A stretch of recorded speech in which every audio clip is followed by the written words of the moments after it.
Live from Trabuco Hills High School in Mission Viejo, California, Pioneer Football is on the air. Hello, everyone. Kent McHale along with Justin Conley bring you tonight's Delta League finale between the Trabuco Hills Mustangs and your Western Pioneers. Just like last season, tonight's game features both teams coming into this game 1-3 and likely facing a must-win game to ensure a .500 record for automatic at-large consideration for Trabuco Hills.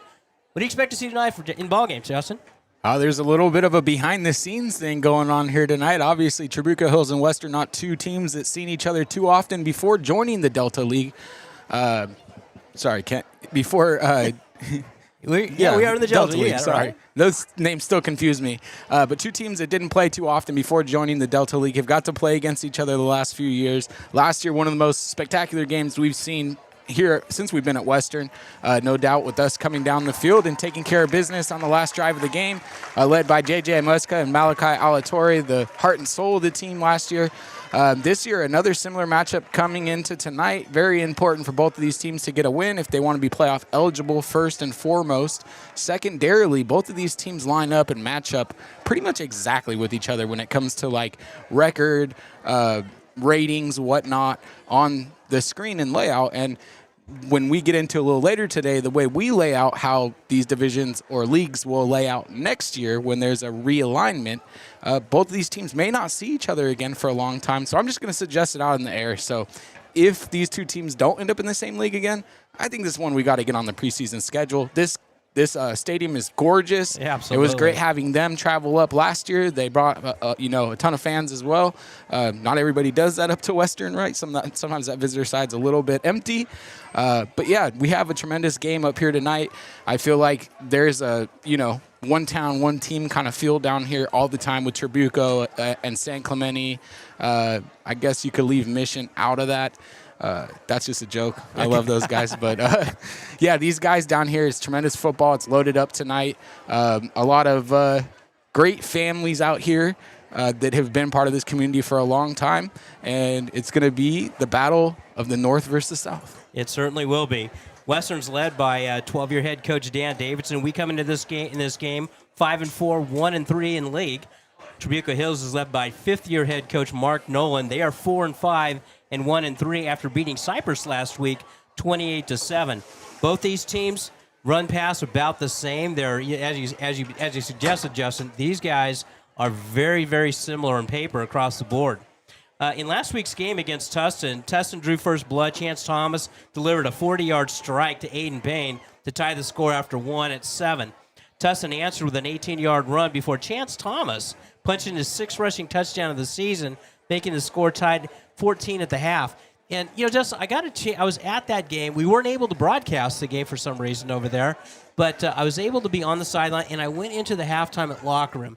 And I went into the locker room at halftime, and let me tell you something. It was one of those most inspiring kind of moments. You've probably been through tons of them. My first one, I'm usually up in the booth somewhere, and I got to listen to it. Coach Davidson talk, very inspirational, as well as you having the kids stand up and talk. The guys that was really impressing me was Ian Douglas. He always looks to me like one of those guys that's really quiet. You look at him, he's just a really quiet guy. In the locker room, the guy was inspirational. I was ready to go. Skylar Lindsay, another guy that was in there really pumping the team up. Coming out of the locker room, I was pumped. I wanted to play. It was that kind of an inspirational bit. Yeah, definitely not surprised with Skylar, the way he runs the football. I'm not surprised that he likes to get his team going. Douglas, I didn't really know that about him, and I'm glad we got one of those big guys down there, that really cares. You need a vocal leader, in my opinion, at every branch of your defense. D-line, linebacker, defensive back, you need to have a vocal leader in every spot. That way you can communicate properly on defense. And, this year we've been giving up like 30 points on average a game on defense, which is real tough. But these guys taking ownership and taking leadership is what leads you to the success you're looking for late in the season and in playoffs. And it's just like tonight. Last season it came down to like close whether we get the playoffs or not. Tonight, same thing. Western just been playing in a much tougher division and league than they have been used to in the past for the last few years. And every week, every season is a complete battle. What I do like about these guys is they are coming together. They are, some of them, finding their leadership, as you've seen, Kent. And, I've been in a ton of locker room halftime adjustments and getting yelled at and getting patted on the back, and that usually doesn't happen even if you're up.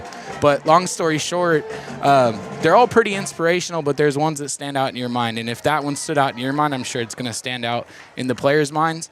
One specifically for me is I remember getting my butt kicked by our rival, and that conversation in the locker room was a key component to making me a man. I don't even want to mention what was said or anything else. It kind of stays in the fraternity, right? But exactly. Especially what the coaches tell you. But players coming up and saying something's not something that happens in every locker room, but it's something that's great when they do it at the end of the coach's speech.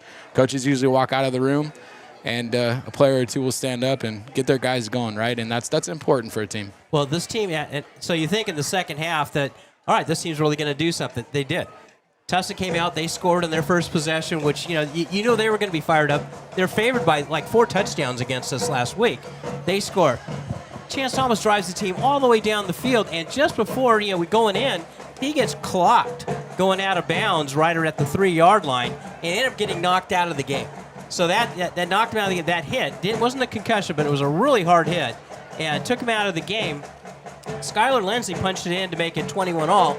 But as you can imagine, at that point, well, you don't have a quarterback now because it really isn't. The backup quarterback hasn't taken any snaps this season for Western, and it was just that was pretty much the ball game. The air came out of the ball on the Western sideline, and Tustin ran off 3 straight scores to end the game at 42-21. My big takeaways there was how we went toe-to-toe with one of the top teams in the top team in our league, and possibly one of the teams to beat in Division II. They're likely going to be a Division II playoff team, but the fact that we were in there hanging with them, it just shows that team's capable of doing a lot, and that's without Bunchy Young last week. That's the thing that was really impressive as well. Aiden Payne really stepped into his own, and again, there's the amount of threat that these guys are. But the guy that really did something for me was Rufus Dogbaugh. That guy is just incredible. He's nothing but dog. He is all dog, everything about him. He's a one heck of a player. Let's talk a little bit about last year's game. You already you touched on it. This is, by the way, the 40th anniversary of Trabuco Hills High School. So again, I want to pass that along. I got that passed to me by the announcer here, the long-term announcer for Trabuco's High School. I pass it along to you folks listening in. Last year, Western beat Trabuco Hills in dramatic fashion. 14-play, 98 yards, capped off by a Chance Thomas hitting J.J. Amesco for a 17-yard touchdown with 48 seconds to go. Instead of going for the tie, Coach Davidson rolls the cubes and has Malachi Elatori punch it in for the 2-point conversion to take the lead.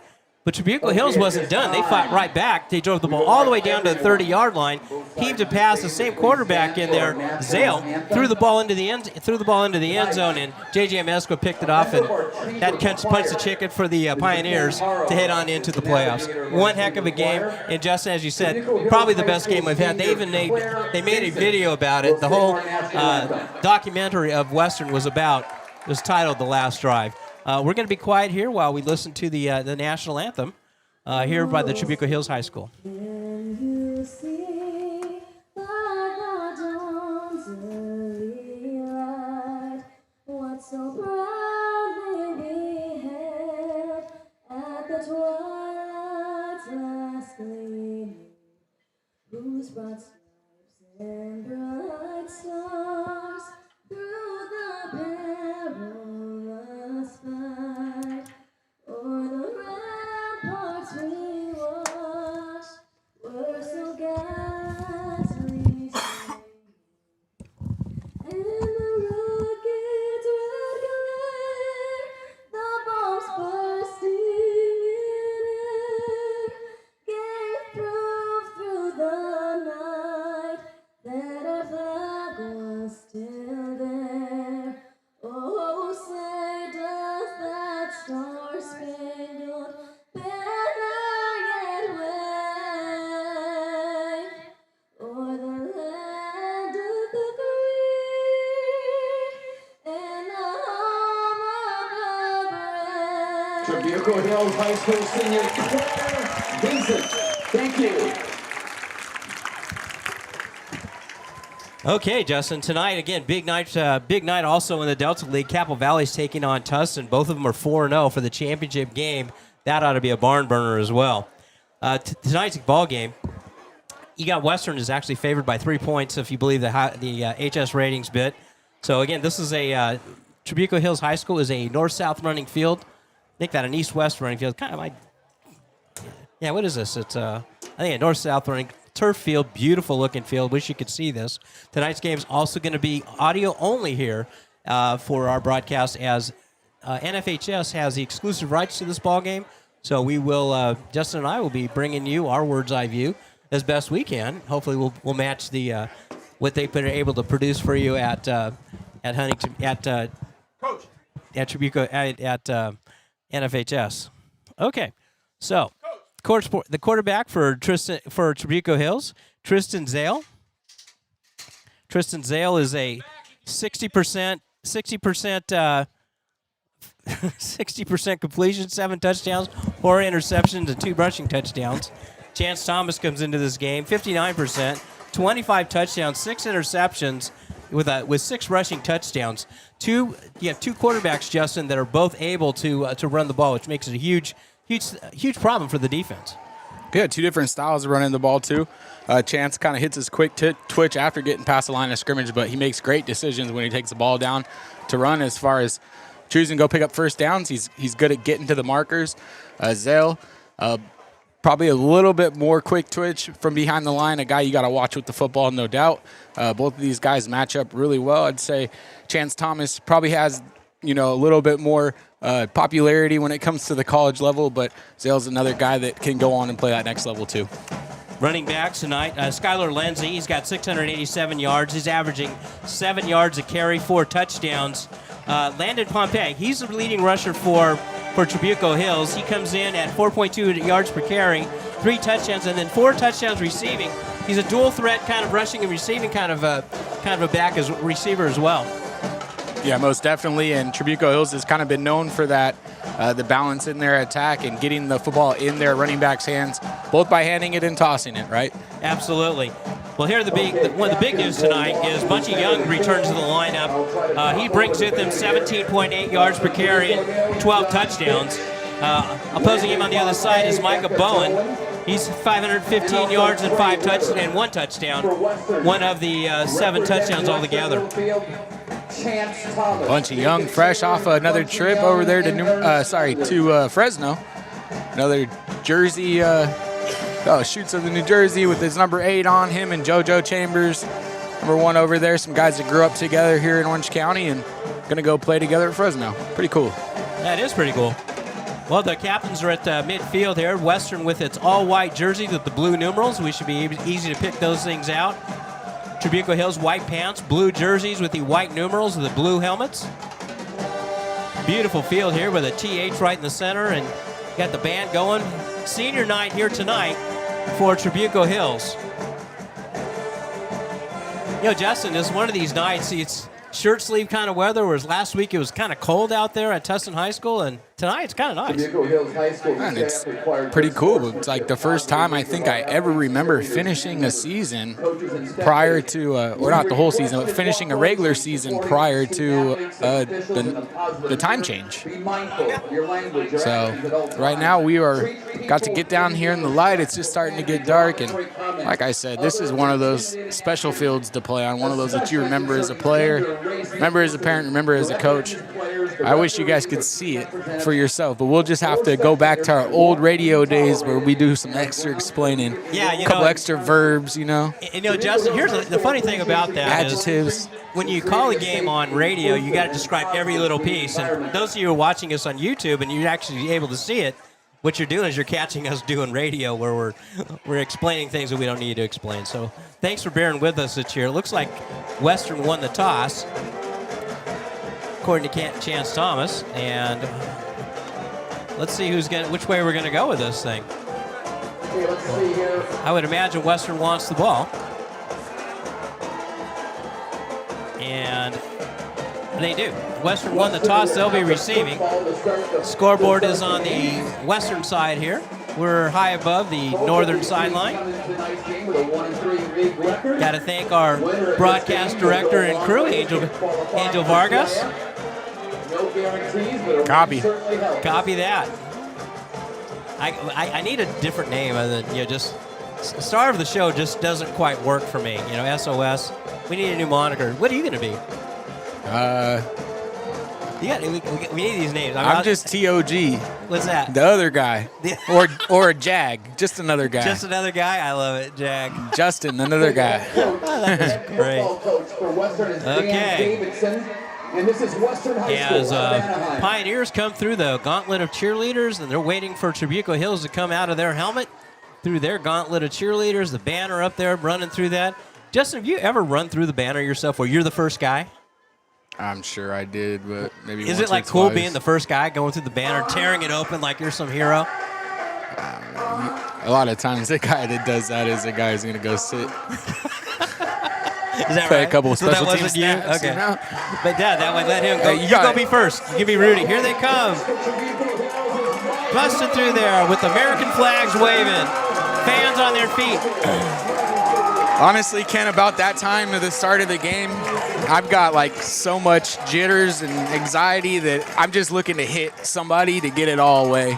And I feel like you got a couple types of players. That's one type. One type doesn't care until the hits happen. And the third type, you can't even describe those guys. They don't talk to nobody. So maybe you could tell me a little bit about your son, Kent. He just goes out there and used to nail people. It didn't You matter got who like he those was. guys too, yeah. Heat-seeking missile, or like other people like to call it there was another name for it, Grandmaster Flash. Oh, God. Oh, God. When you make the correct read, you're the heat-seeking missile. If you make the incorrect read, you're Grandmaster Flash. Okay.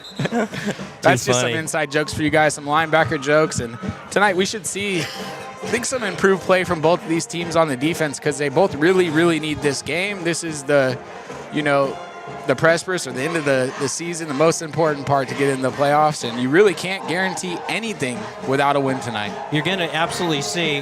The thing I can guarantee you, you're going to see Trabuco Hill's best game tonight. They know this is a must-win game. Their playoffs are actually starting right now. Vargas Gray has got the ball teed up on the left hash mark, kicking from right to left. And deep for the Pioneers, you got that's Ernest Nunley back there and R.J. Rufus Dogba. R.J. Dogba. And we are underway. Gray kicks it. It's returnable. Kicks it. Take to the 5. That's Dogba. He's at the 10. He's at the 15. Now he try to get outside, and he's going to not go anywhere besides about the 19-yard line, and that's it. I don't know if that's a flag on the field at around the 50-yard line, or is that just yellow paint? Will start on defense. The defensive coordinator yellow for paint. the Mustangs Yellow paint, is Mr. okay. Joe Sylvie. 1st and 10. Chance 1st Thomas and 10 for Western High School. comes in at quarterback. Rufus Dogba with a bit of an indecisive return there. Was looking for a hole and kind of just got caught up right in the middle. Didn't get a chance to make that first cut. Yeah, he's got to actually hit that hole really hard. Trip receivers out to the left side. Quarterback for Western is junior Chance Thomas. Thomas takes a snap, sets up, throws quickly to the outside, and complete down. Really short gain out there.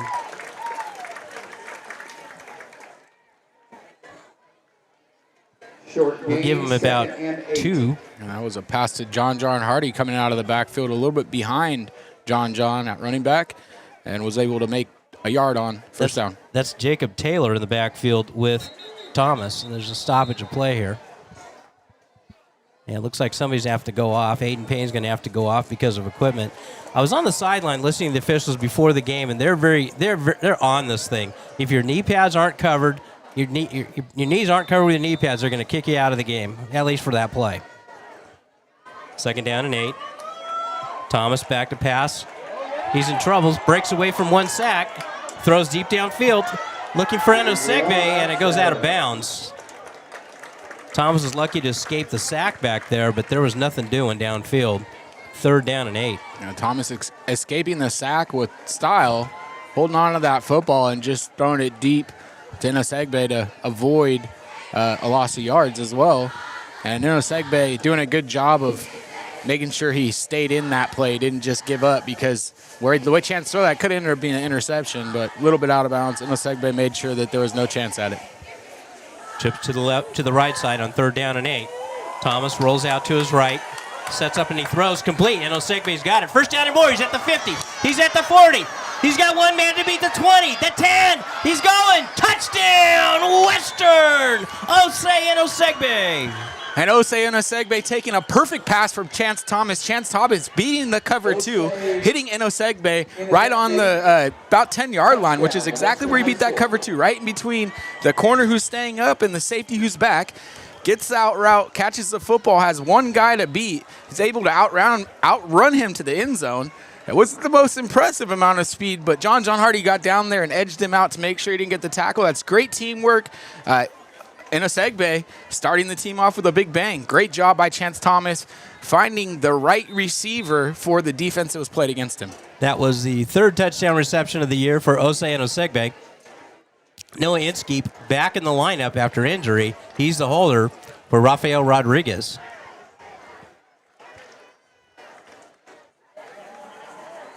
Rafael, the right-footed sophomore. There's a snap, and the kick is up, and it is good. So with 10:51 to go here in the first quarter, Western 7 and Trabuco Hills nothing.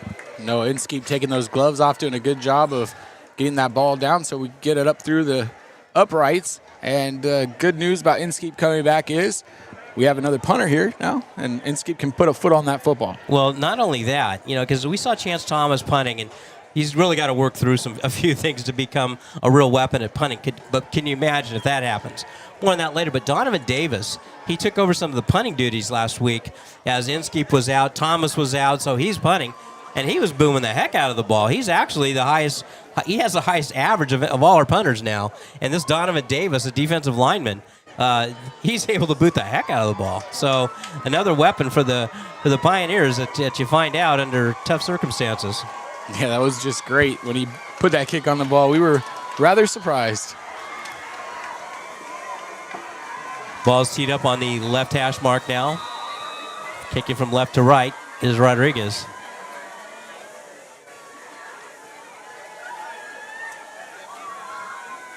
Mulhall is deep to receive this kick. It is a short kick. Bounces taken at the 14-yard line. 20, 25, 30. Still on his feet. 35.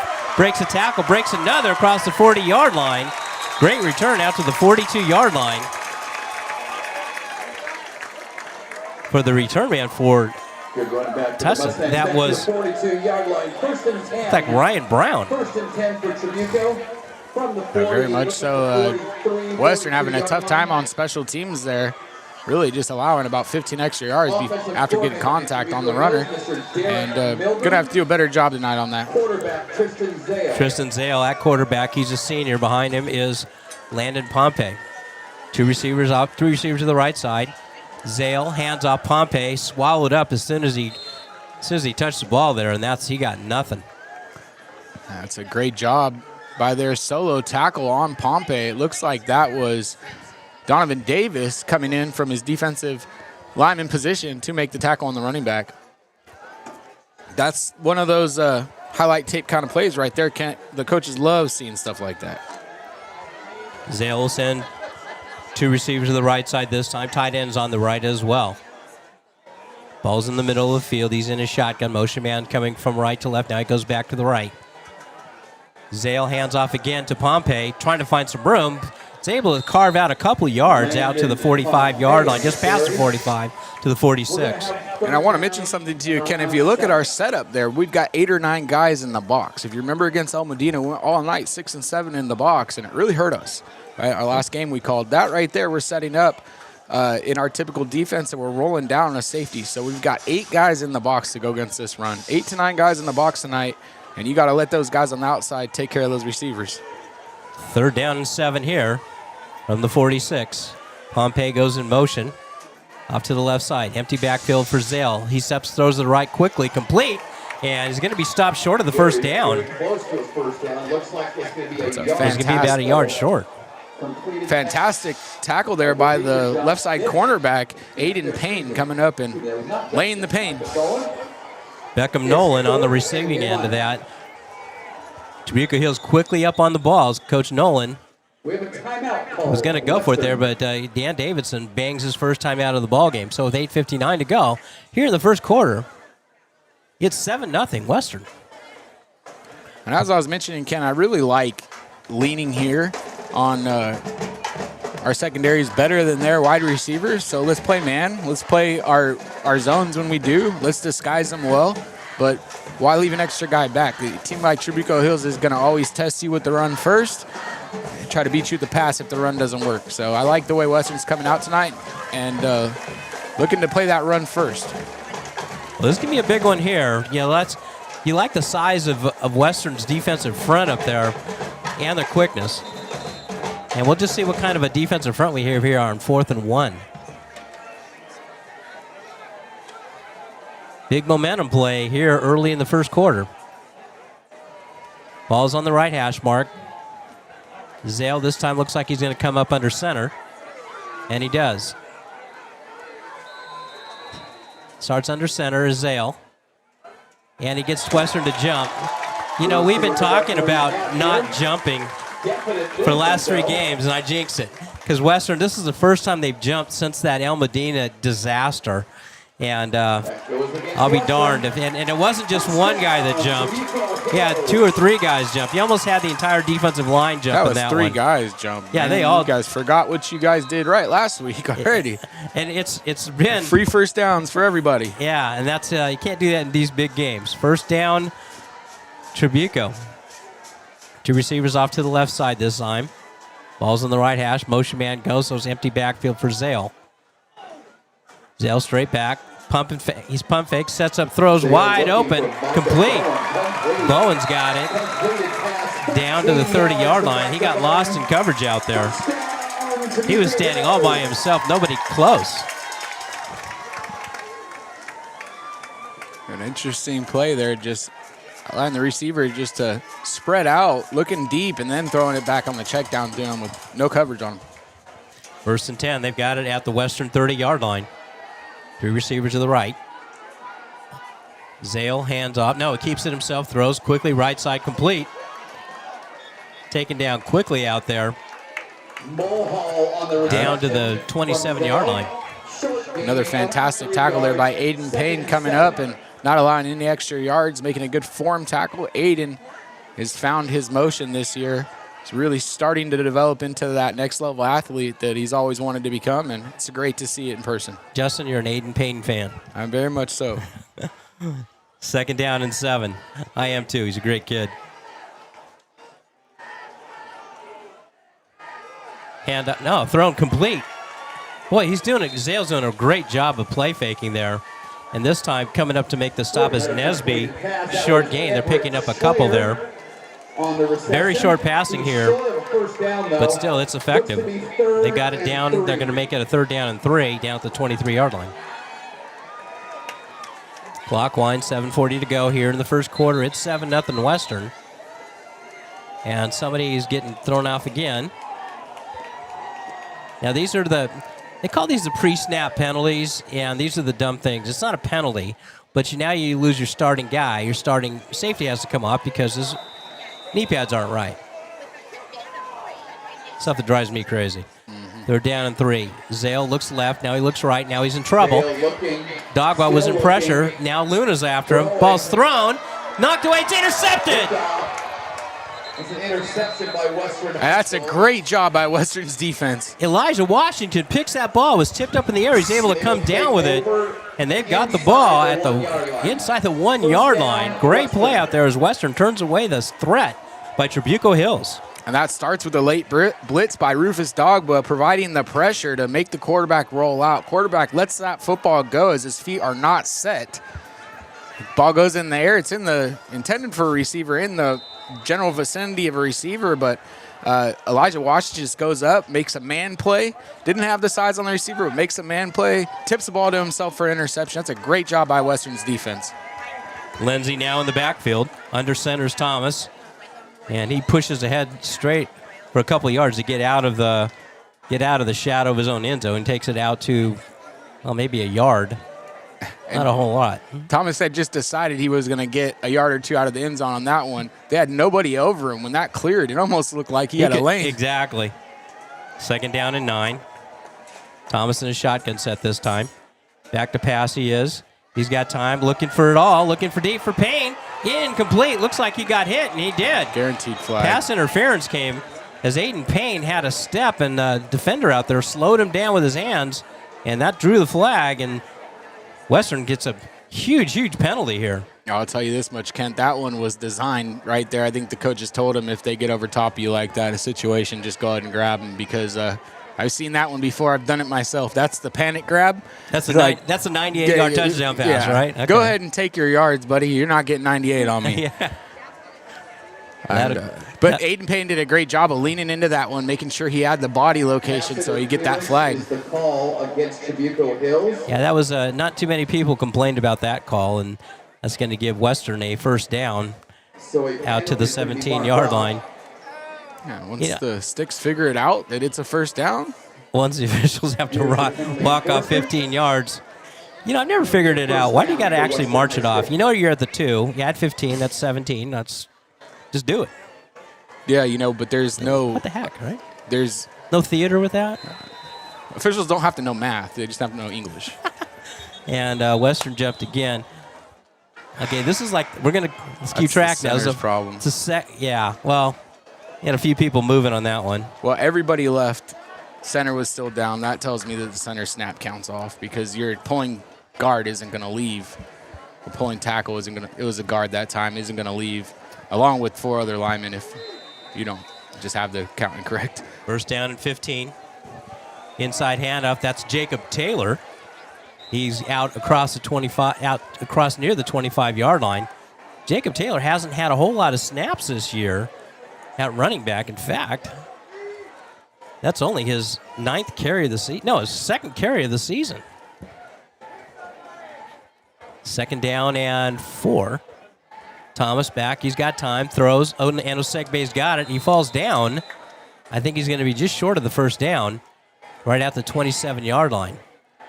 And Jacob Taylor looks like the bus back there. I think the only bigger running back than him was Tustin's running back that we seen last week, all 302 pounds of him. Yeah, that was a big dude. We used to see a guy like that who's at Santa Margarita now, too. He scored a couple touchdowns this year. Oh, that's right. 3rd down and 1. Lindsey set up offset to the right of Thomas. And another guy's got to come off. The left tackle's got to go. Pretty sure his knee pads are where they're supposed to be. This is where, you got to get your, you almost want to take time out, bring your team together, and bang everybody's head and say, knock this off. That's a complete focus issue. 3rd down and 1. Thomas hands off Lindsey, left side. He's got a first down. He's got a big crease. He's at the 40. He's at midfield. He's at the 40. He's at the 30. He's at the 20. He's going. Touchdown, Western. Skylar Lindsey. And Skylar Lindsey bringing the electricity tonight.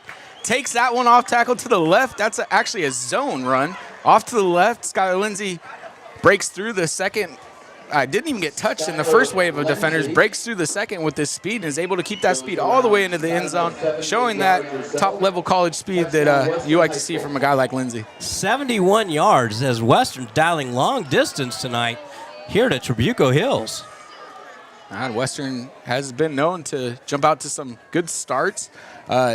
This year, early in the game, we have to keep this consistent and keep the foot on the gas. Rodriguez on to try the extra point. Out of the hold of Noah Inskeep. The last one barely got over the crossbar. Let's see if this one's a little less exciting. Good snap. Kick is up. This one's a little bit better, but he missed it. Off to the left. So no good. He hooked it left.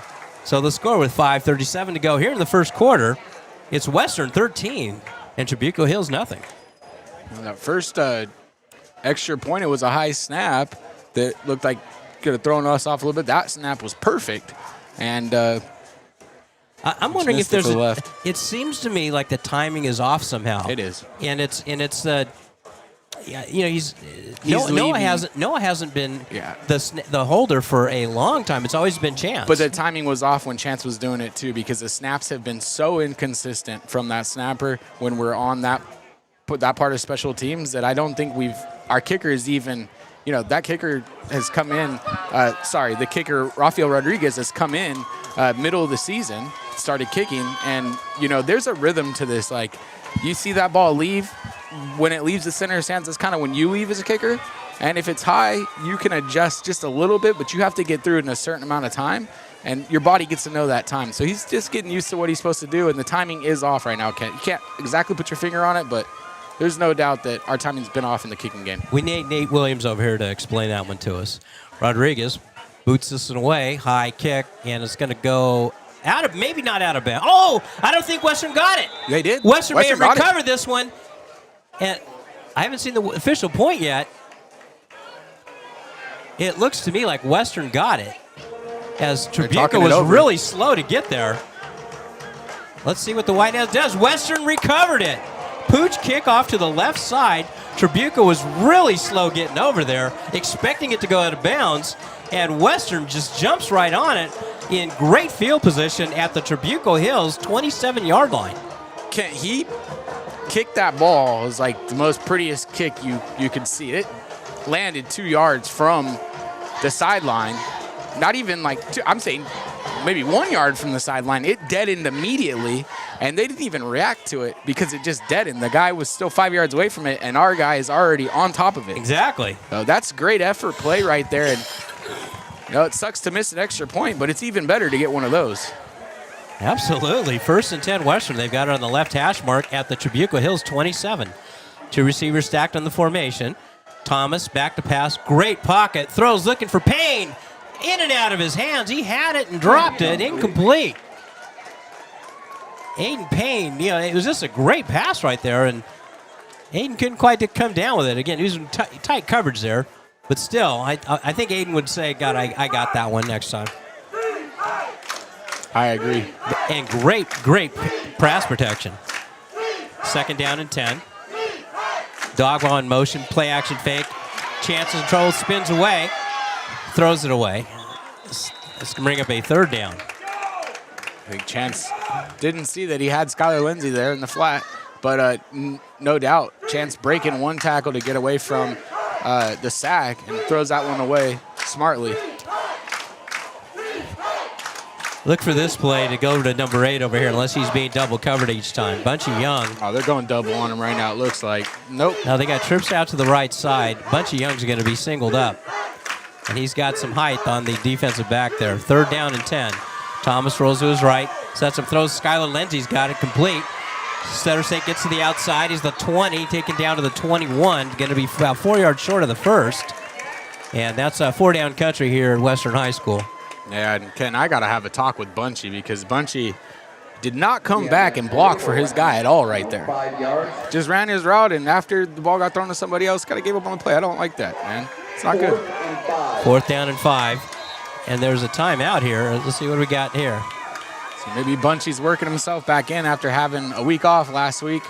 We want to see him get active, get the ball in his hands right. Western has another player have to come off. Now, that was Skylar Lindsey off and Jacob Taylor in. A little bit of difference there. 4th down and 5. Thomas trying to draw him off. Trabuco Hills waiting for that. Clock's counting. 4:38 on 4th down and 5. Trabuco Hills needs a huge stop here before this game gets well out of hand, and Dan Davis has to bang his 2nd time out of the half. So with 4:30 to go here in the 1st quarter, it's Western 13 and Trabuco Hills nothing. Probably a good decision there. Dan Davidson allowing the clock to run out. Seeing exactly what defense they're in for his call that he had, may adjust the call. Also taking that timeout will allow him to get Skylar Lindsey back into the game. I don't know if he can. I think he has to actually sit out a play. I'll play, okay. But you mentioned something about Bunchy, and I think what you're talking about, he may be working himself back in, and maybe that kind of a move is he's not quite full speed. I haven't watched him run any routes yet, so you have to weigh in on that. You'll know better than me.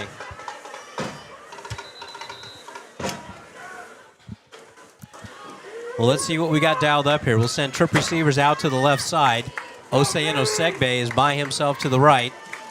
Jacob Taylor is offset to the right of Chance Thomas, and the ball's on the right hash. 4th down and 5. Thomas in the gun. Gets the ball, back to pass, throws. Complete, Dogba's got it. 1st down, Western. R.J. Dogba, what a grab.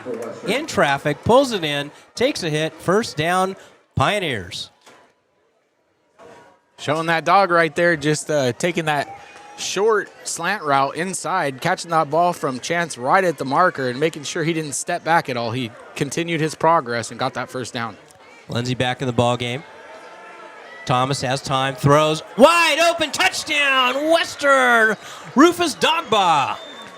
And Rufus Dogba going up and getting that one, just finding the soft spot in the zone. Chance Thomas looking for him in the end zone. I think he wanted to reward him for all the work down here on that series. And Western will go up by 3 scores with that one.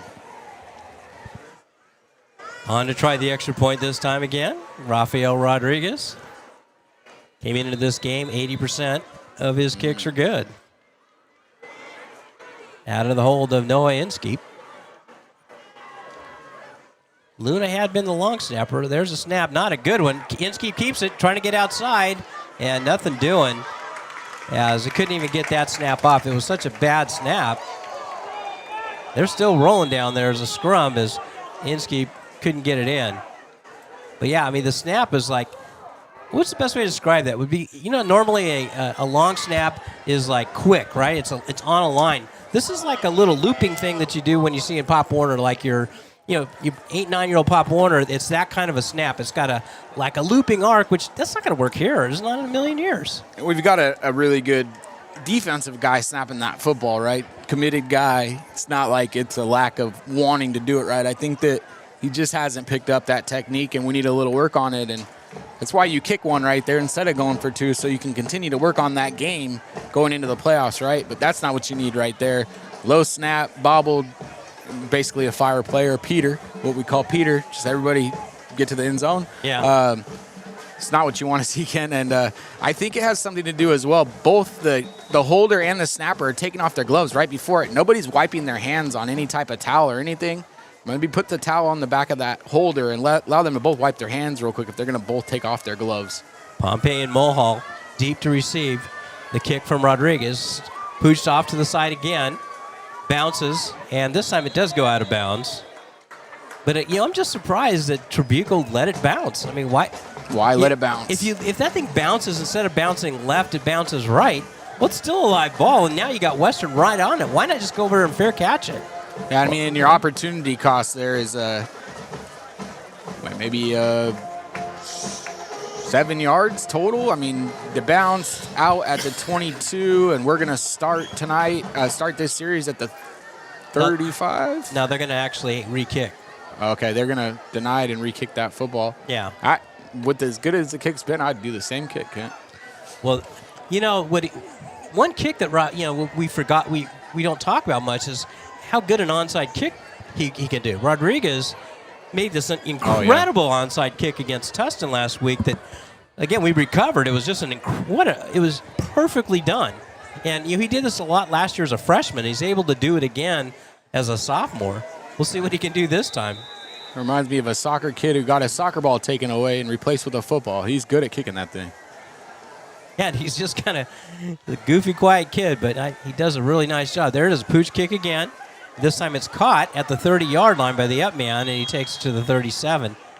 And it was one of those where, did it look like he was deciding, should I go catch it or not? It wasn't really a real decisive go, because when he caught it, he didn't have any real momentum with him. Yeah, and the way he caught it right top on his chest. You can tell he's not used to catching that football, right? And that's what you're trying to do. You're trying to get them to make a mistake by putting it in a guy's hands or putting it in front of a guy who doesn't have hands, or kicking to a guy who doesn't have hands either, which usually on kickoff return, there's only 2 or 3 guys who really have hands unless you're set up for a hands team. I was one of those guys that didn't have hands out there. Praying they didn't kick it to you. Up the middle. Big run there by Pompey.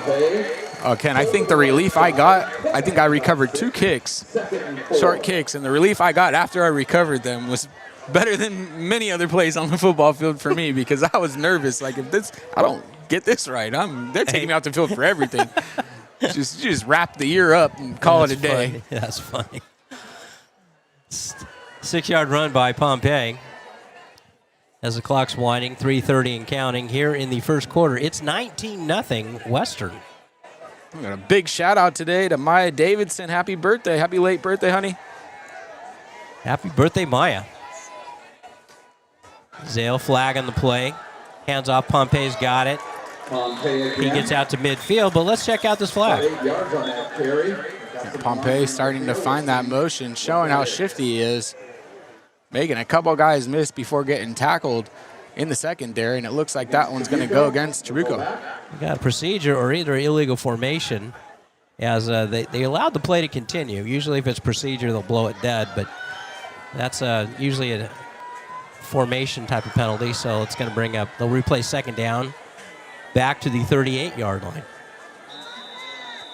Trabuco's offense seemed to get a little frustrated right now. Second down and 9. 2 receivers off to the left side. Zale back to pass, sets up throws, and incomplete. There's a little bit of alligator arms there, as that ball was intended out there for Nolan. That'll bring up a 3rd down and 9. It's a great job by Taiwan Nesby to go finish through the receiver and make sure that he wasn't able to catch that football at the sticks. Brings up a 3rd and 9 rather than a 3rd and 1.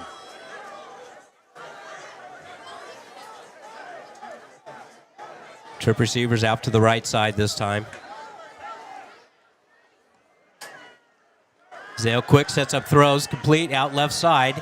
Short gain to the 40-yard line as the Western swarmed on defense over there, and Trabuco Hills looks like they're going to send out the punting unit here. That's how you want to see defense play on 3rd down right there, Ken. That was gorgeous. Everybody got off the line quick. We got a good jump from the center. Guy at DN gets his arm up, almost knocks that ball down. They get out a short pass, and we got 3 guys going in there to make the tackle. Yeah, Justin, we average giving up almost 50% conversions on third down on defense. This is an outstanding job. Gray standing at his own 25-yard line. And that's Dogbaugh back looking to receive this one. Good kick, high, returnable. Dogbaugh gets hit before he got to the ball. I'm gonna say that's a penalty. Yeah, you can't let him catch. You can't impede the return man. No, he got that hit. Was actually a really heads-up play by Dogbaugh. He's seen him coming in the lane where the ball is coming to, and he went up like he intended to catch that ball, but he never intended to catch that ball. Yeah, no shot. He was still a couple yards away from it.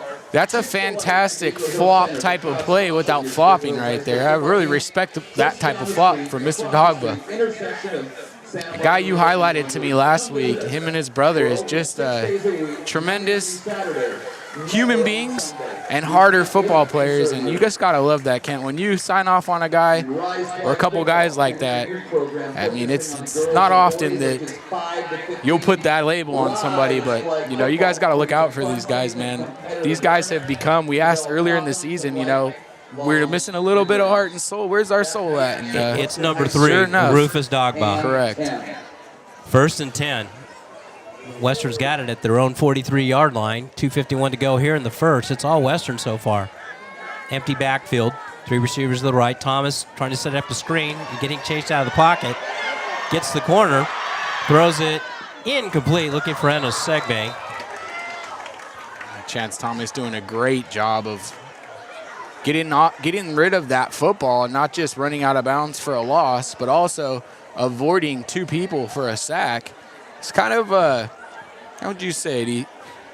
He confuses you when you're rushing him. He's not going to do a quick spin on you and get out, but he's very tall and strong, and he'll kind of just push off you with his legs or his arms and get away, and he's consistent at it. He has a knack for it.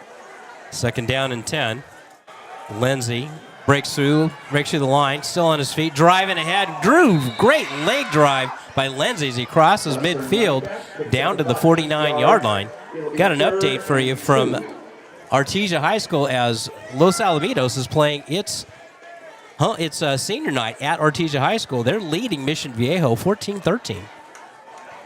That's a hard one to believe. 3rd down and 2 as Lindsay took it to the Trabuco Hills 49-yard line. Lindsay gets it again left side this time, and he's got a 1st down. Lindsay running hard down to the 45-yard line. Lindsay on the carry. You gotta love seeing those sticks move. Western coming with a very balanced attack tonight on offense, making sure Lindsay gets his looks. Lindsay, he stands. He's got the same kind of stance as Ashton Jonty. Throws complete. That's out to Aiden Payne. He's got another 1st down at the Trabuco Hills 35-yard line. Aiden Payne getting those long arms out there and catching the ball almost out of bounds as he keeps the feet in. Is able to pick up that 1st down right at the sticks. That's crafty receivership there. Boy, this game's been all Western so far, and I'm color me surprised because I thought Trabuco Hills would really have a lot of fight in this ball game. This game means a lot to them. 1st and 10 Western. They've got it at the 35. Ball's in the left hash. Motion man is in the segment. Goes left. Now he comes back to the right. Lindsay, right side he goes, trying to get the corner. He's at the 35. He's the 30. Runs out of bounds. No, down the sideline. Runs out of bounds. They're going to mark him down right near the 26-yard line, just short of the 1st down. 9 yards on 1st down for Skylar Lindsay. Got to give an assist there to Mr. Ose in a segue, coming out and making a big block there for Lindsay to spring him there for the extra yards. About a 9-yard pickup. 2nd and 1. Thomas rolls out to his left, being chased. Better get rid of it or he's going to lose the ball, and he did. And I'm not sure if they were able to, if the ball went out of bounds or what happened there, but it looked like it went in the arms of a defender, and then he dropped it out of bounds. So it might not have ever been actually in the possession of Trabuco Hills. It looks like they're going to talk about this right now. He didn't make any football moves with it, and it was only cradled in his arms for maybe a half a second. We're hoping Western keeps this football. Gets away with one there. Chance Thomas trying to roll out to the left and getting the ball stripped out of his right throwing arm. There's a timeout here as the official's going to come over. And not sure what they want to talk about, but anyway, we'll lose 7 on the play back to the 33-yard line. 3rd down and 8. Trips out to the right side. Thomas straight back, empty backfield, throws complete. Bunchy Young, that's his first grab of the night. Breaks a tackle. He's at the 20. He's at the 10. He's at the 5. He's in. Touchdown, Western. Bunchy Young. Mr. SD7, OT7, all 7 on 7, and I play 11 on 11 and do it well. Bunchy Young in for the touchdown, baby. He got the ism out there, too. Oh, my God. Where'd you come up with that one? That's outstanding. Come to me sometimes, That's outstanding, man. You should have been doing this game tonight. That's funny. I was coming up with all kinds of calls if I had to do this one by myself. My God, that is outstanding. Okay. Western's keeping the offense out there. They're going for 2. As Skylar Lindsay is going to play the quarterback role here. Dogba offset to his right. Lindsay, left side following Dogba, trying to get the edge. And he reverses his field. Now it comes back the other way. He's chiming in. He's going to be close. He didn't get there. That was exciting. That was about as exciting a 10-yard run that only went for 1 that you'll ever see. But the 2-point conversion goes for naught. So with 1:08 to go here in the first quarter, Western 25 and Trabuco Hills 0. Yeah, I just wonder why on the 2-point conversions it's not more common to go with the rub route.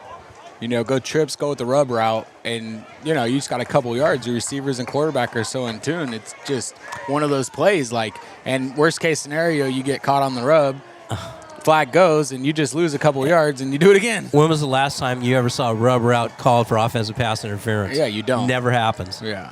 In fact, I was watching the Trabuco Hill, in the Tustin game last week, one of the Tustin's touchdowns, it was an obvious OPI, and officials didn't call it. It was blatant. It was a blatant run into the defender of the other receiver, and he was just standing by himself.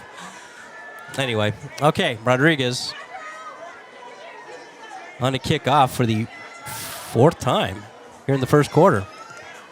Rodriguez pooches off, bounces, Taking it the 18-yard line to 20, 25, and not a whole much more after that. It gets out to the 29-yard line. That's where Trabuco Hills will take over. 1st and 10.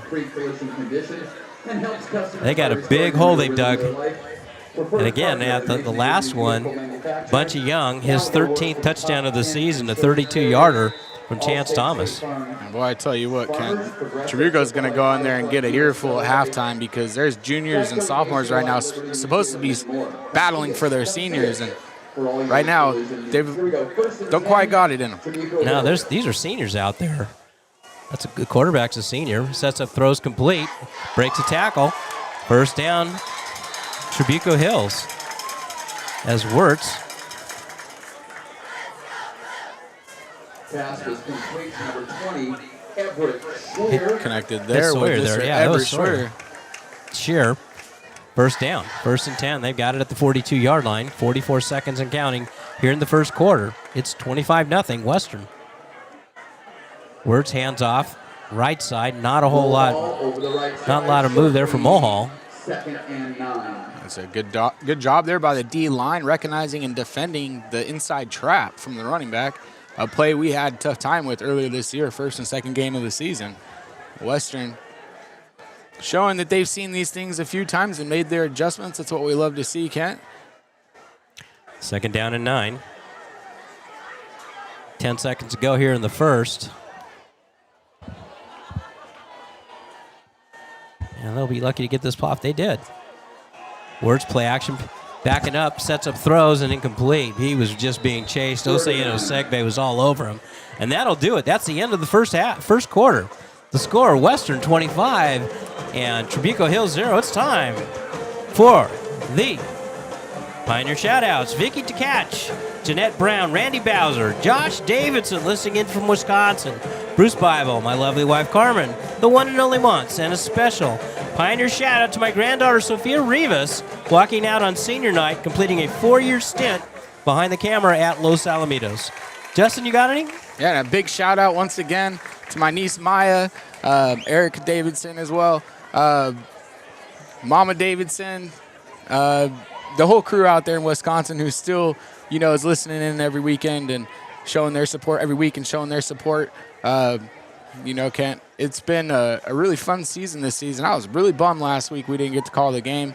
I know a lot of those kids on Tustin have a great relationship with Mr. Elijah Robinson and his parents, a guy I really tried to convince as an 8th grader that he might want to come up to Anaheim, but didn't work out, ended up in Tustin, and that guy went for 200 yards, and I'm going to have to hear about this. Now he's only a sophomore. I'm going to have to hear about this for a long time, so I'm really, really hoping that next year we can shut that guy down. But that being said, I was bummed I missed that game, that we weren't able to call it. And, I think I might want to try to get creative here in the offseason and figure out what kind of advantage NFHS has against a crew like us, other than just doing a ton of different games and sending a random person out there. But I think home team should have the priority. But that's just me. 3rd down and 9. The homers.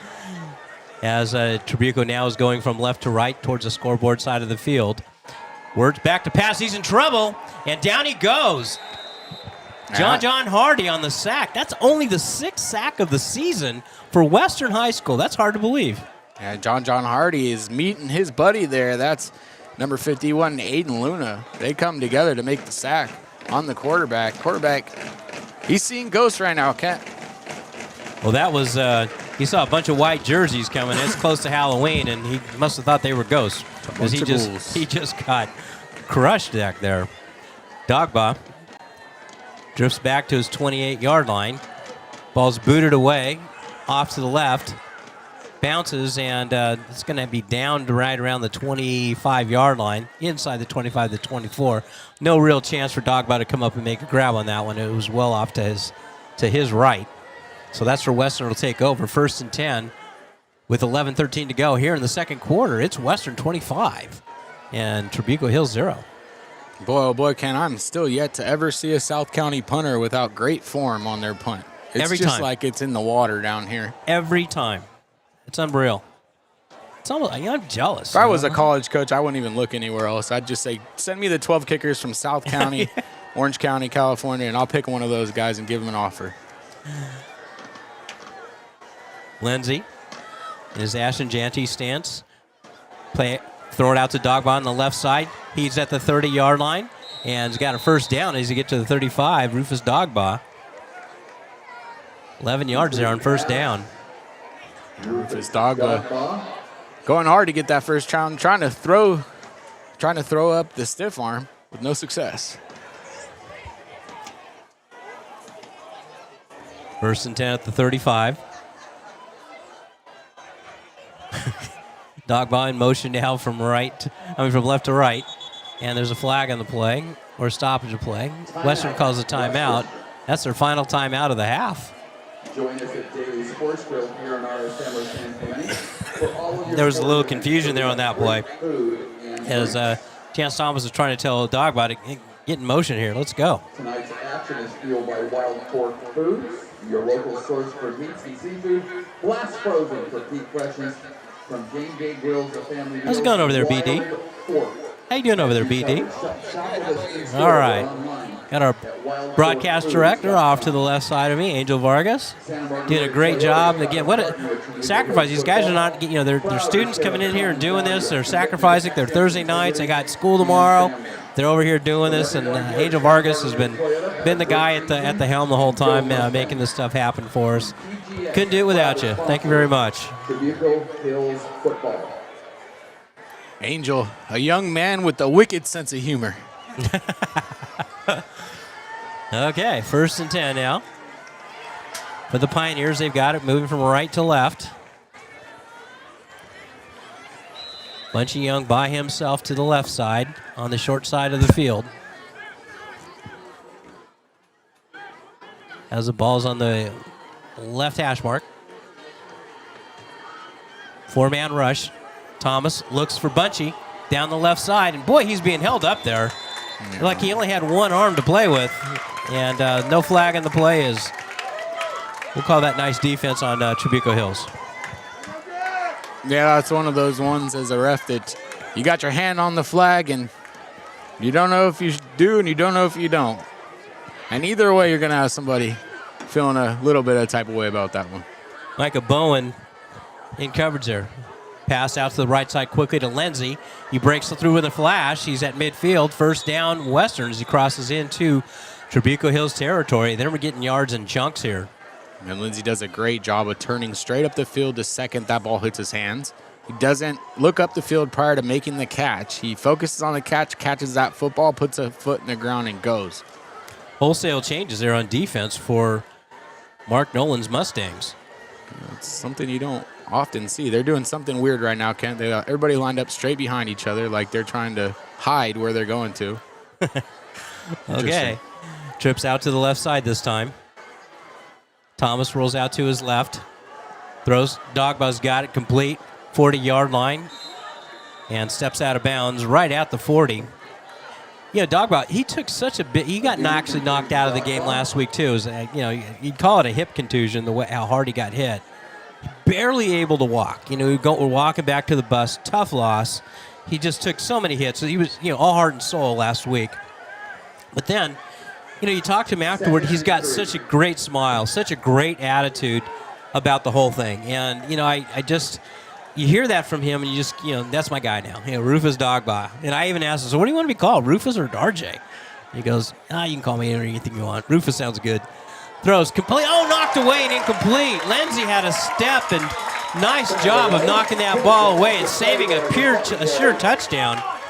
That was Josh Fitch breaking that off, bringing that pass up. What a great play by Fitch. Otherwise, Lindsey's into the end zone. Yeah, you got to wonder, Ken, if that wholesale change that they did was getting some more seniors on the field or some other seniors that haven't seen the field or what was going on there. That was kind of unique. Haven't too often seen that in a game of football.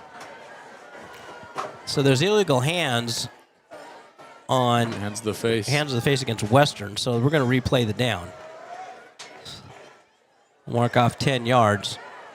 Back to right at midfield. So that's going to be second down and 12. Right from midfield here. The thing I do like about natural surfaces, everything's easy to read. I mean, these artificial surfaces, everything's read. You can read it. Thomas back to pass. Now he rolls out to his left.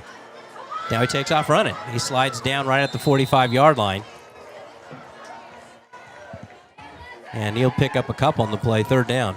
You know, I went back and looked at, Thomas's success on his rolling to his left, and it's not good. I think he's got like a 20% completion rolling out to his left. And when he decides to run, he's got to put that ball away, Ken. He goes to slide, and the ball's like hanging in the air. Yeah. 3rd down and 8. He's putting stuff on film that you don't want to put on film. Good teams will see it, and they're going to know to go swiping for it. Big 3rd down play here for Trabuco Hills. They've got 7 coming. Quickly thrown, complete. Segbe's got it. 1st down. They're going to mark him just short of the 1st down marker. Right at the 38-yard line. Segbe on the receiving end there. Chance Thomas zipping that football into a space where Segbe knew he was going to get hit right away and was able to come up with that catch. It's like we're setting up for a quarterback sneak now on 4th and short. 4th down and 1. Western goes straight ahead, and Thomas looks like he's got it. Let's see how the mark goes. It's going to be close. Trabuco's bouncing around like they got it or they stopped him. I can't tell where the ball is getting marked. That's going to be close. Yep. They're going to measure this one here. I can't tell if he's got it, Justin. I think he's going to be short. Yeah, he didn't have but. We got the push that we needed. But we had a running back behind him. I don't know why. You got to get up there and you got to help your quarterback get that 1st down. I think he's going to be short. Well, they're measuring. Here comes the sticks. Looks to me like he's going to be short as well by maybe 4 inches. Yeah, that's. I think when you get under center like that, you got to go with authority there. They're going to pull the sticks, and let's just check this out. Could be wrong, Kent. Oh, nope, we're right. 4 inches short. And Trabuco stops him on downs. That's the first stop of the night for the Trabuco Hills defense. And the crowd gets something to talk about. Yeah, it was the most dramatic measurement I've ever seen in my life. We were off to an angle here, and we both could see that wasn't a 1st down. And the refs that are standing on top of the ball couldn't figure it out. That's amazing, Ken. Yeah, I know. I called it from all the way up here. I said, that looks like it's about 4 inches short. When they stretch it out, it was, 4 to 6 inches short. And we're not even straight out. We're looking at an angle at it. Yeah. You can see where anyway. Yeah. Enough. Interesting.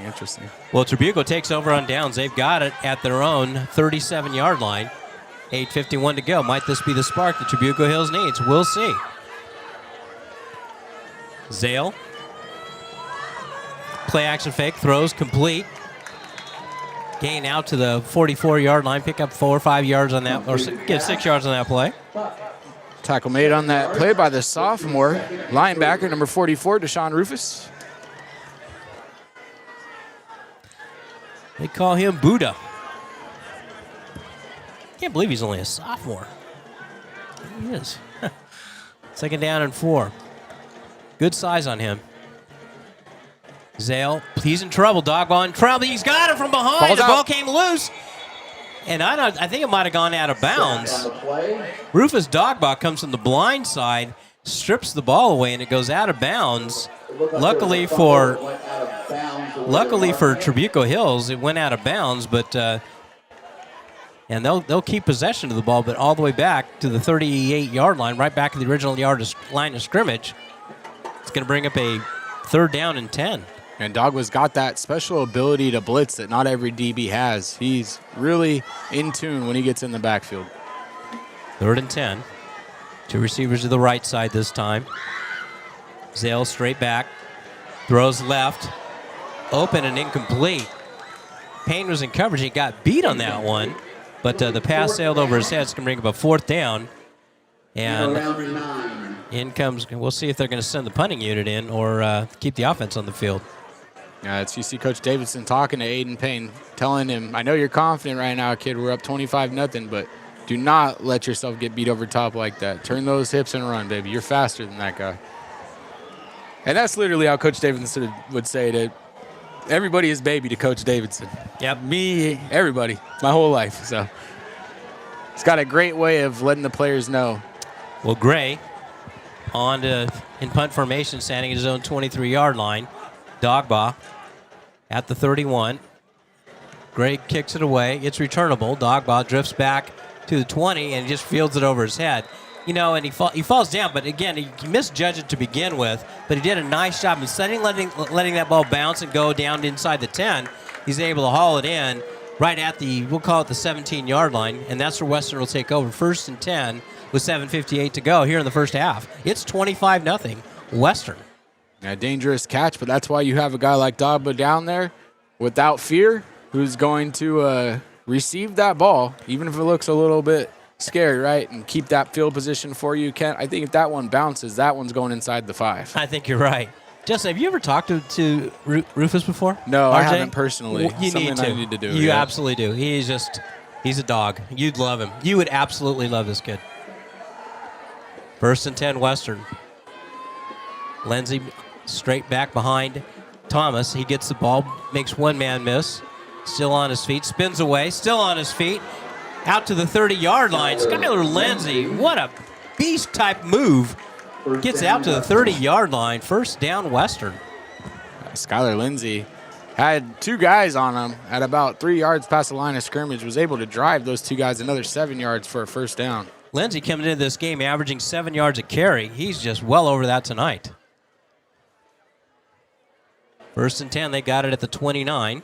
Thomas bobbles the snap, picks it up, rolls out to his right, throws, complete, and Osegbe's got it, 40-yard line. He's at midfield. Breaks a tackle at the 45. He's at the 40, knocked out of bounds inside the 40-yard line.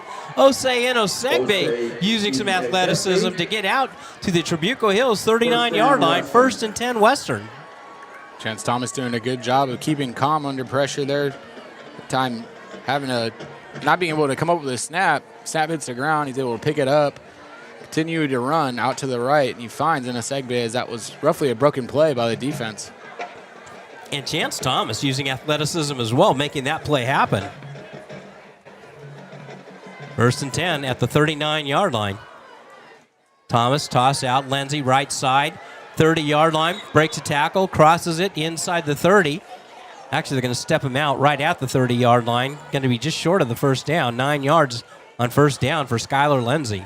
Skylar Lindsey taking the running back pitch to the short side of the field, boundary side of the field, using his speed to make the most of it and getting 9 yards on that 1st down. Now they got trips to the left side this time. Ball's on the right hash. Rolling out to his left is Thomas. Squares his shoulders, throws, looking for Osegbe. Almost intercepted. Incomplete. As the ball was lofted up there, and Osegbe had a step, but pass was off the mark there and goes incomplete. A Chance, a really tremendous precision passer when he's in the pocket, but when he leaves the pocket, even just a little tougher getting that percentage. And that time he threw a dangerous ball up. It was kind of a 50-50 ball between Osegbe and the cornerback. 3rd down and 1. 2 backs in the backfield. Dogba is the deep man. And there's a flag on the play as Western didn't look like they were set. And they'll move back 5 yards on that one.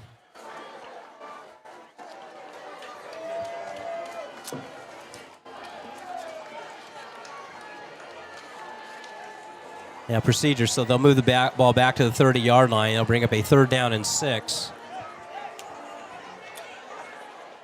Thomas sets up what I think is called a king formation.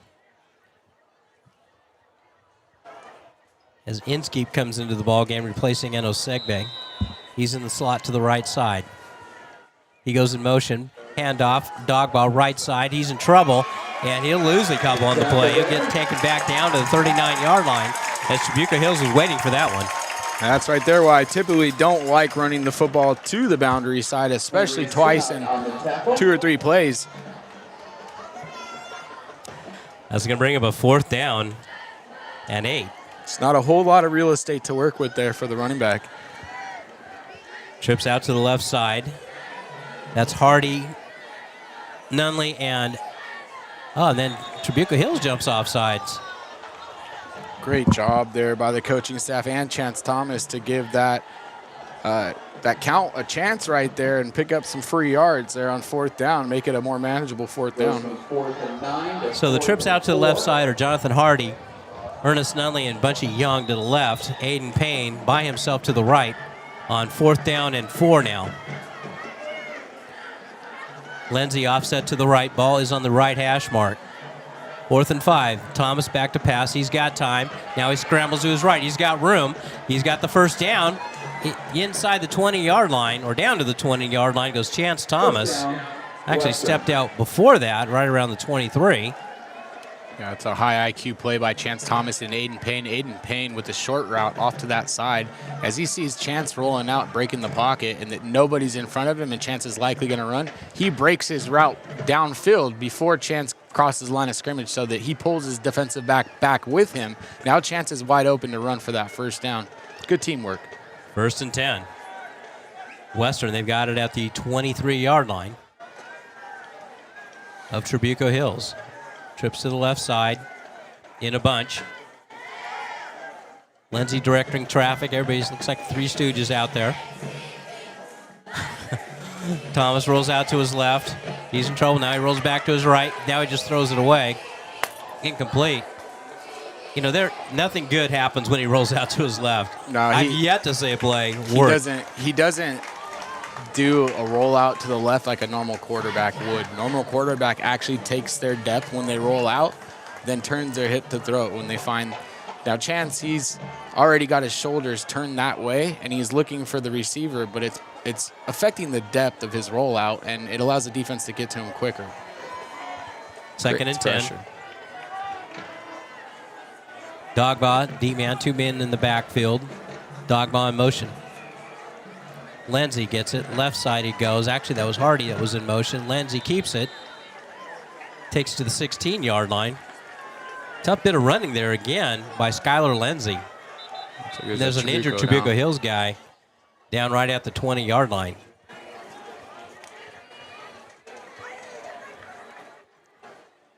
And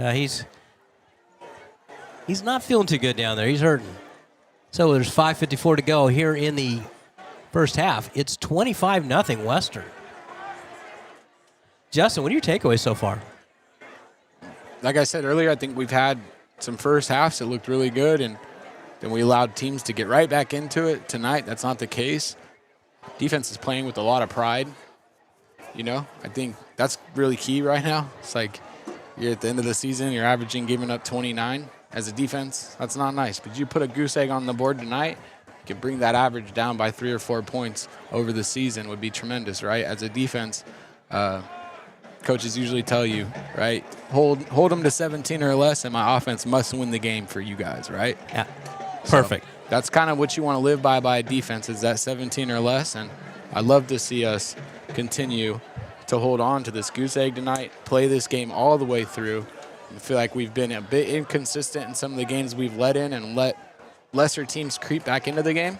This is not how this one's looking to play out tonight. It's looking like Western is here to put down Trabuco, knock them out of the playoffs, and finish the game. Say la vie. Finish the game and say la vie. You guys probably won't be in our division no more. So or league, sorry. Aiden Tejeda's walking off the field. Actually, you know, I did a bit of a preliminary league change next year, and you're right. Trabuco Hills is actually looks like they're slated to move down to the Epsilon League. Western's going to be kind of in the middle there. Well, it depends on how things go the rest of the way, but right now they're right at the 6th spot in the Delta League next season. More on that later. 3rd down and 3. Ball's at the 15-yard line. Enosec base shifts over to the right side.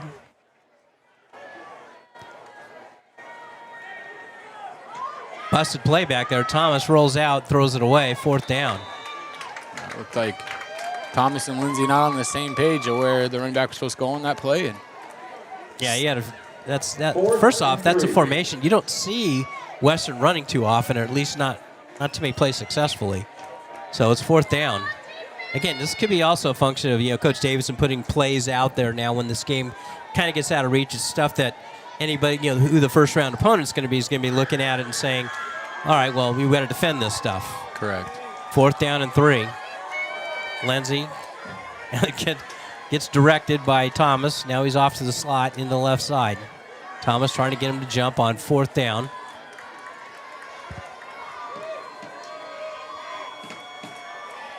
Looking at the back judge. The back judge raised his hand. That means he's got 5 seconds to snap the ball. Play still coming in from the sideline. Thomas back to pass, flag on the play, throws in the end zone, and it's caught. Enosegbe's got it for the touchdown. Let's check out this flag. Beautiful throw and catch there. Enosegbe, just a great job on the sideline bringing it in. But let's check out this flag. That flag was at the snap. It might be offsides. Well, let's check it out. I don't want to guess.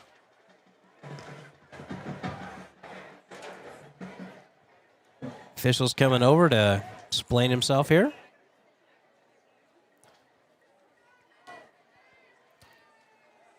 And the official on the far side who threw the flag is getting ready to mark it off. Oh, they're waving it off. The flag is woven off, and it's a touchdown, Western. Osei Enosegbe hauls in his 2nd of the night. And Justin, that touchdown pass, incredible touch by Chance Thomas, dropping it right over the defender there, and Osei Enosegbe hauling that in. Just what a heck of a throw and catch. Yeah, very much so. That's one of those special types of throws right there. Not everybody can make. He just puts just enough air under it, but still on a line and on the dime, right to Enosegbe. Makes it so the DB didn't even have a chance to turn around and try to look for that football. It's just too quick there that it makes it to the receiver. Aiden Luna, the long snapper. Good snap. Kick is up, and this one's good. So the score with 5:25 to go here in the first half. It's 32-0 Western. So that's the difference right there. I found it out, Kent. When we've seen it from this view, I can actually see it properly. The person who's holding the ball is retrieving the snap from behind his shoulder. So that snap is traveling from left to right, right? It's getting snapped, and it's not getting snapped straight. It's getting snapped a little high, and left to right, it's coming behind the shoulder. Typically, we try to get this type of play off in like 0.35 to 0.5 seconds. It's what you got before somebody's in there blocking it, right? So that reach right behind there is just that difference in that split, maybe 0.1 seconds that you need to make sure that ball gets off cleanly. And it all lines up with when the kicker gets to the football as well. Like, the whole timing's supposed to be the same every single time. Anytime you take that off just a hair, makes it a lot tougher. More on that in just a little bit. I actually talked with a coach, Steve Calhoun, about the long snap. Rodriguez kicks it away. Short kick. It's going to bounce and taken right at the 33-yard line. No return. As Rodriguez almost picked one of those magical kicks again. It's just incredible what he does. So anyway, Steve Calhoun, what he was telling me is that when the snapper is going to reach block to his right or left, he's got to snap the ball on the opposite leg, basically to keep it from moving the other way. He's got to put the ball in his left. Basically, if he's reaching to the right, he's got to snap the ball through his left leg because the ball is going to travel to the right. That's the way you compensate it. Very interesting. And it isn't being taught. Never considered that. Never even knew that. I didn't either. I have a feeling nobody else knows that. 1st and 10. Zale throws up for grabs, in and out of the hands of the intended receiver. He put it right where he needed to do it, but couldn't pull it in. Bowen, the leading receiver on the team for Trabuco Hills, couldn't haul that one in. It was a beautiful throw. Yeah, he just had the cornerback on him, had a safety coming over top, and looked like he just got spooked off that football. Quarterback did a great job, Zell putting it right on him. 2nd and 10. Ball's at the 34-yard line. 5:16 to go here in the second quarter. Inside pass, shovel pass there, and Western's there ready for it. Short gain. They'll get it out to the 38-yard line before he's driven back there. Tell you, this is a shocking score for me right now. Western's really close to getting this game putting in a running clock mode. Honestly, Kent, when you heard the frustration in my voice earlier in the year, it's because I thought Western is a type of team that could treat other similar teams to themselves like this. And they're doing it tonight. If there's ever a time to hit your stride, right now is that time. Well, Western looks like they jumped off sides there. Yeah, we kind of jinx ourselves. Yeah, here we go. Every time we start to hype it up. And I'm not even going to say who jumped offside. It was actually two of them. One jumped for good, but we had another person in that zone too. So 3rd down and 1. If they go hard count again, Western might jump. Western's all bunched up there. They got 9 right at the line of scrimmage.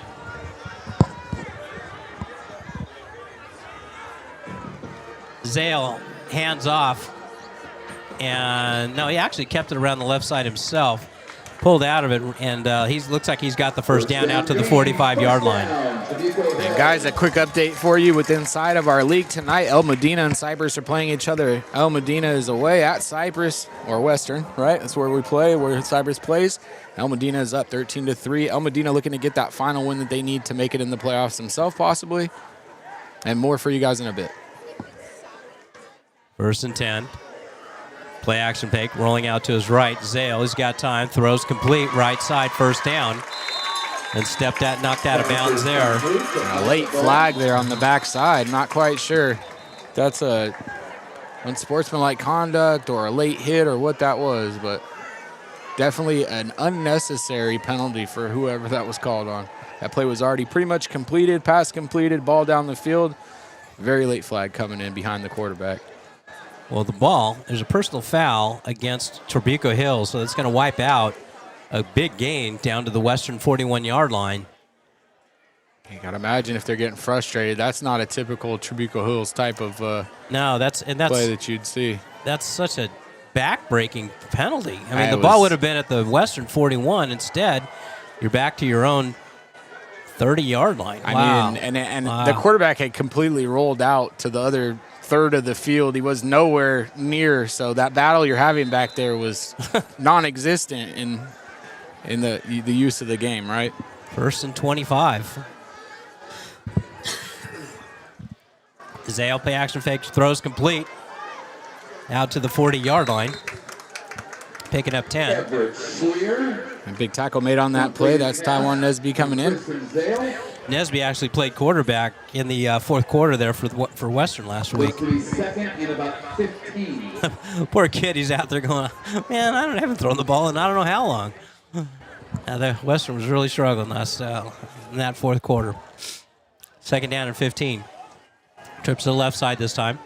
Ball is on just outside the left hash mark, right hash mark. Western almost jumped, didn't quite cross the line of scrimmage. As we wind down to 3 minutes here in the 2nd quarter. Zale straight back to pass, setting up a screen, and is incomplete, knocked away. What an outstanding job. And there's a flag coming in as they're going to get roughing the passer. But what a great job out there.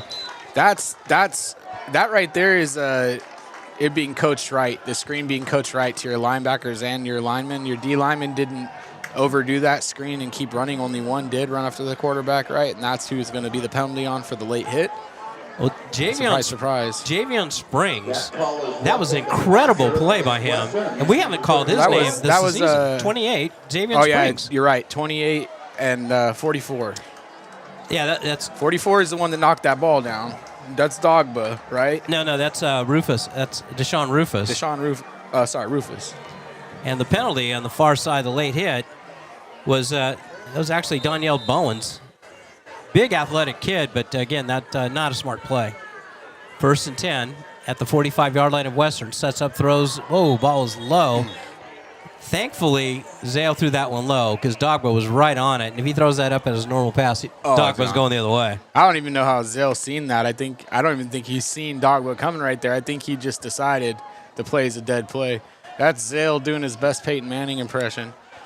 Aaron Rodgers, Tom Brady, all the guys who made it past 33, 34, 35, dead that play if it ain't there. Well, don't even take the chance on it. He's wearing number 4, so that would be a Brett Favre play. There you go. 2nd and 10, handoff. Short gain out to the 42-yard line of Western. Mulhall on the carry. And that's Gavin Mulhall, the senior. 3 yards on that play.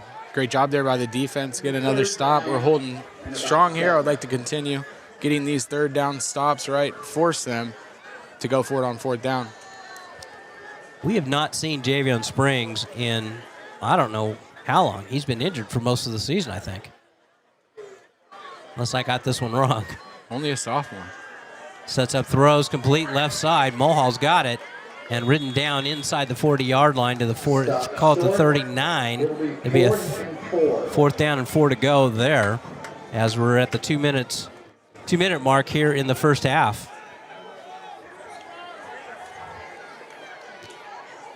One of those senior night moments here where you got all the cheerleaders there with their baby pictures out there. It's cute stuff, you know. Let's make high school football. Trabuco Hills at 4th down and 4. Expect a hard count here.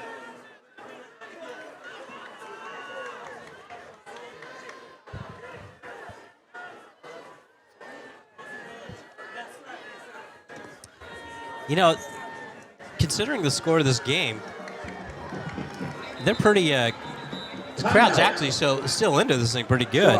Okay, well, Trabuco Hills takes a timeout here with 1:22 to go. Here in the first half, it's 32-0 Western. Any other scores there? Yeah, in what is the public school regular season Super Bowl tonight, that's Mission Viejo at Los Alamitos, which is being played at Artesia tonight. Mission is up 27-21. Both teams 8-1. Mission looking to secure the whole title for their league. If they win tonight, Los Al can force a 3-way tie and a coin flip, which may have already been done, likely have already been done. It was done. If Los Al can get that win tonight. So what is the coin flip results? I'll tell you. If, Los Al actually won the toss, so if they do get the win, they'll be the quote-unquote Alpha League champion. All right. Well, Los Al ran into a trap game last week against a tremendous San Clemente defense and had some trouble. This week, doing better against Mission Viejo's defense, who's arguably a better defense. So, okay, here we go. 4th down and 4. Ball is on the left hash mark. 2 receivers to the left side. Tristan keeps it himself, Zale, and he's going to be stopped short. Well short of the first down is Hardy on the stop as well. That's Hardy and Donovan Davis coming together. And Western will take over on downs. Interesting enough, Kent, even though we've jumped a few times tonight, we haven't got the call on us. And I noticed that I believe our defensive line coach had backed these guys up a hair or two as far as where their stance are. Tonight we're looking at there's a full yard between the ball and the D lineman, whereas in other games we're just like right on that ball. Like you flinch and it's a call, right? So I think there's been some coaching adjustments here that have made some difference for this Western defense tonight. Well, let's see if Western can put some points on the board. No timeouts. They've got 61 yards to go. Lindsay, left side. He's stringing it out straight and nothing doing. He gets a yard, and that's about it. No, he's still on his feet. Lindsay, and they blew it dead. Lindsay didn't go down. I thought he was dead way back there. And Dan Davidson raising his hand like, what are you guys doing? Seen that happen to Lindsay a few times this year where he's still up and running, and they blow it dead. Well, the officials stopped the clock for some reason, so I'm not quite sure why they're doing that, because Western is out of timeouts. This certainly helps the Pioneers.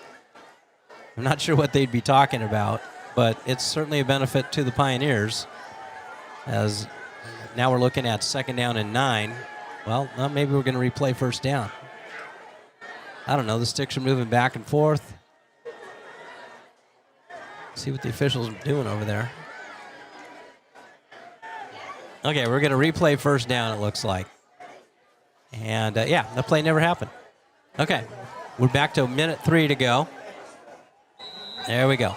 1:03, 1st and 10. Thomas hands off Lindsay, right side. Stutter step through the line, still on his feet. Gets across the 45 to the 46. Now, this is a big drive for Western. If Western can get to 35, that means it's going to be a running clock in the second half.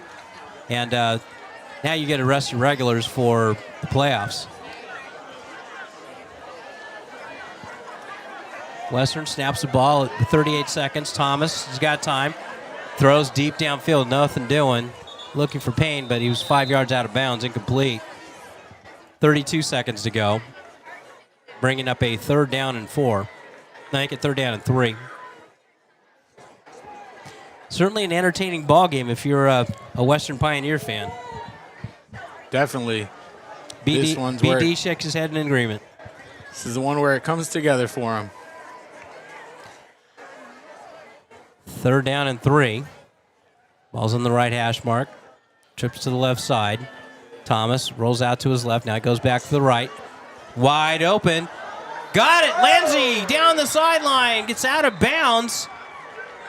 Inside the 20-yard line. He lost his balance there. Takes it all the way down to the 13-yard line. Clock stopped with 22 seconds to go. My mistake to Skylar Lindsey. Lindsey on the receiving end tried to tip down the sideline and couldn't keep his balance in. But as it is, 1st and 10 Western at the 13-yard line, 22 seconds to go. No timeouts left. Thomas back to pass.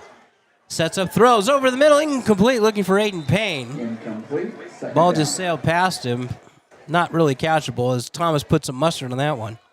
Yeah, no doubt he put the mustard on that one. He's trying to fit it in a bit of a tight window without getting his receiver killed. Probably the necessary speed on that football if you don't want to get somebody killed. 17 seconds to go.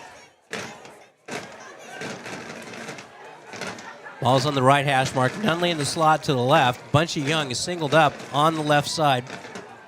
Pretty much isolated out there. Thomas back to pass, looks right. Now he rolls out to his left. He's going to take off running. And he's still in bounds. Now he goes running out of bounds at the 7-yard line with 8 seconds to go. Probably enough for 2 plays. 6 yards, baby. Inside the 10. 3rd and Yeah, this is where the clock matters here. So, Justin, you got the ball on the left hash mark. Where are you going with it? You don't have any timeouts, which makes it tough. You don't want to throw anything behind the line of scrimmage here. You'd like to try to make sure that you got 2 plays opportunity here. I'm going with the slant into the end zone. Bunchy Young off the right side. Motion man comes looking for Bunchy. Fade. A ball's hit in the air. It's intercepted. Coming back the other way is Trabuco Hills. And he gets stopped right at the 35-yard line as time expires here in the first half. Thomas had his hand hit as he was throwing the ball, and it's intercepted. And Western running off the sideline, and officials said it's halftime.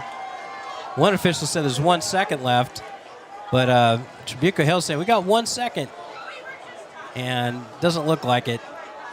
Doesn't like the Zebras agree. They're saying nope, it's halftime. Western's already in the locker room. Officials say, look, there's 000s on the scoreboard. The band's on the field, Coach. I think the idea there, Kent, of throwing that deep ball, I'm going through it in my mind. I said, I don't know if I would have done that right there. Then I thought about it again. I said, we're trying to get 2 plays in 8 seconds. That's a safe play where you can almost guarantee not an interception, right? Except in that case where it gets tipped. Yeah.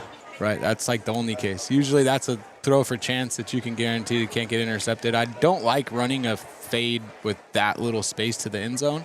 But with the time allotted on the clock, ideally that one, if it's not recepted, there's still 2 seconds on the clock and you get another chance at it, right? And Western didn't get that. That's why you seen Bunchy Young pretty disappointed. I think everybody on the team wanted to finish that half with another touchdown, but we'll have to continue in the second half. Well, that would have definitely put us into a running clock mode in the second half. So as it is, Trabuco Hills will get the ball to start the second half. So we're going to head to halftime here. It's 32-0, and our broadcast director, Angel Vargas, is going to put on some nice music and a graphic for you to listen as Justin and I will take a little bit of break here. We'll be back here in about 14 minutes.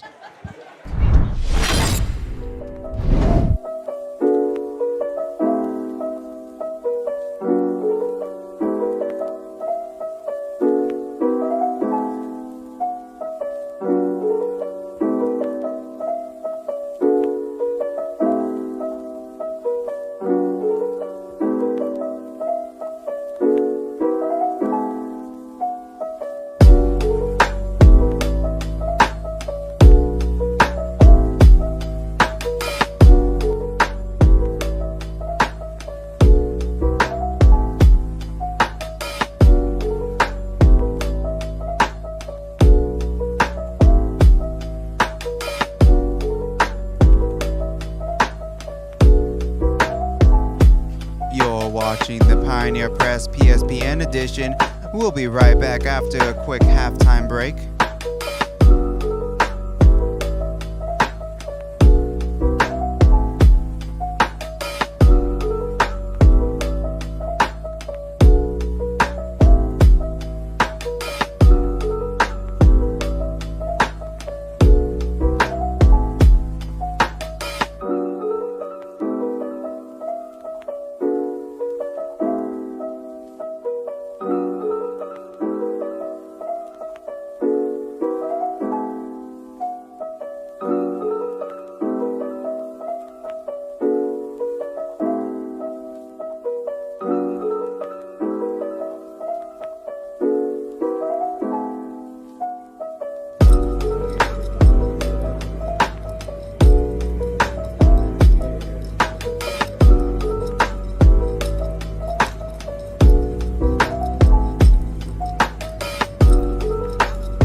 And we are back live just before the start of the second half here at Trabuco Hills High School. Western with a big 32-0 lead against the Trabuco Hills Mustangs here on their senior night.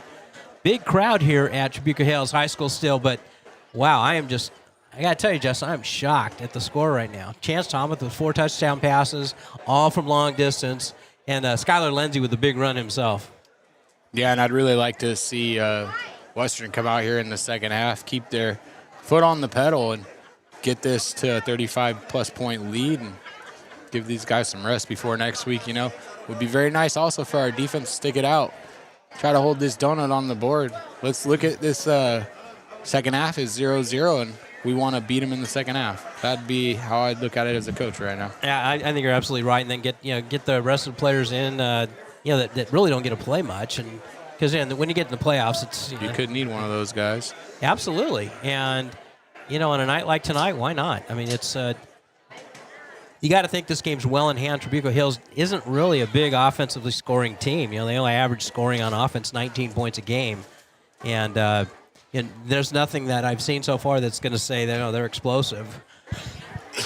Yeah, nothing indicates that they'll be pulling the top off of defense or anything here today, other than possibly a broken play by Western. I think the only time we've seen them go and have any success over top was that one that wasn't caught. Actually, twice. One wasn't caught. Aiden Payne had slipped in coverage. And then there was one on the other side where we had a cornerback in cover 2, safety in cover 2, and quarterback was just a little too short on that ball. Safety was just a little too far over top. They were able to make that reception. I believe that was the senior receiver on that one, which was a nice reception there. That was Micah Bowen earlier there in the second quarter. And, I'm pretty sure that these guys got a stern talking to, and we should see a fired-up Trabuco here in the second half, especially these seniors playing one last time for the most of them for their family, right? And just one you don't want to go out the last game of the season on a loss like this, especially for a very proud program in Trabuco Hills. Yeah, and again, the actual playoff seedings will come out 10 o'clock on Sunday on the CIF.SS website, CIFSS.org website. That'll be out here shortly. I'm going to be on the Sunset Rewind show doing my expert analysis according to Mo and Kevin over there. Somehow they think I'm an expert, which tell those guys I'm never not. watching the show again, man. Those guys don't ever invite me for nothing, homie. Yeah. I don't got no knowledge I could give them, I guess. Not like I didn't spend 10 years in the Sunset League. Well, yeah. Well, they don't even cover the Sunset League anymore. I mean, they pretty much do. It's covering all the same teams, right? It's still the same knowledge. Yeah, but it's got a true. great show, you guys. You want to watch something about high school football, they got a great show. That one goes right head-to-head with me with the OC Varsity one. They're better production for sure on the side of Sunset Rewind. Absolutely. Rodriguez starts his kicking from right to left. Fair catch called for and made right at the 23-yard line. I guess they figured it out that they're not going to let that ball bounce anymore, which is pretty smart over there by Coach Nolan making a halftime adjustment there. As Rodriguez just puts it right in there, and Trabuco Hills will take over 1st and 10. They'll be going from left and right. They're trailing 32-0 as we start this second half. I did see here that the most recent score we had from the Tustin game, Tustin Capo Valley, was 7-0. Who's winning? Tustin. They're the way team. That was a quarter 1 score, so I'm sure there's been some scoring since then. I'll try to get you guys an update as soon as possible. Okay. Zale stays in at quarterback. They got it at the ball's on the left hash mark. 1st and 10. 2 receivers off to the right side. Zale, handoff, and not a whole lot of room there for the up back. Over the right side. And actually, that's a new running back in there. Number 36, he's not on the roster. So they're emptying the bench here a little bit. They being Trabuco Hills. Pompey, the normal running back, not back there right now. It was a good tackle there by Davis. 4-yard pickup there on 1st down. Western to the 3-man front. Zale, he's in trouble, sets up a screen to the right side. It's complete.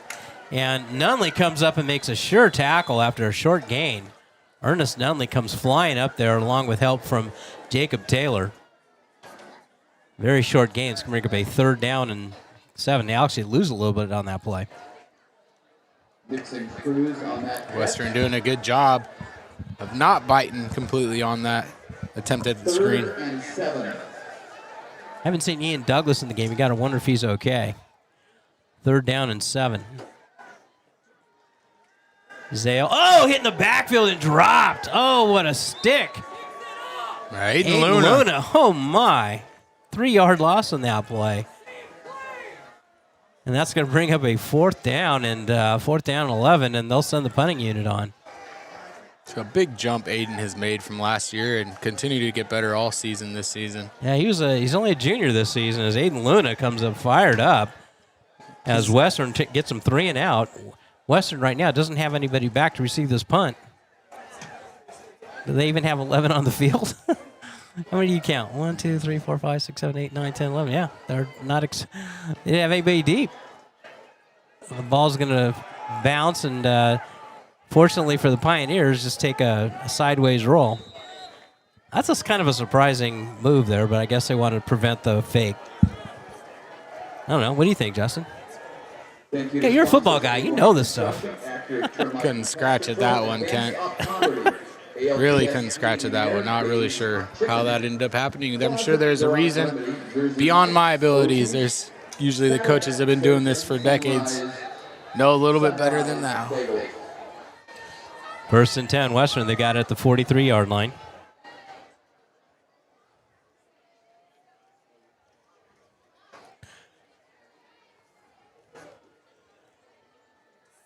Thomas he'll send up Skylar Lindsey behind him. Rufus Dogbaugh. He'll set up in the slot off to the left side.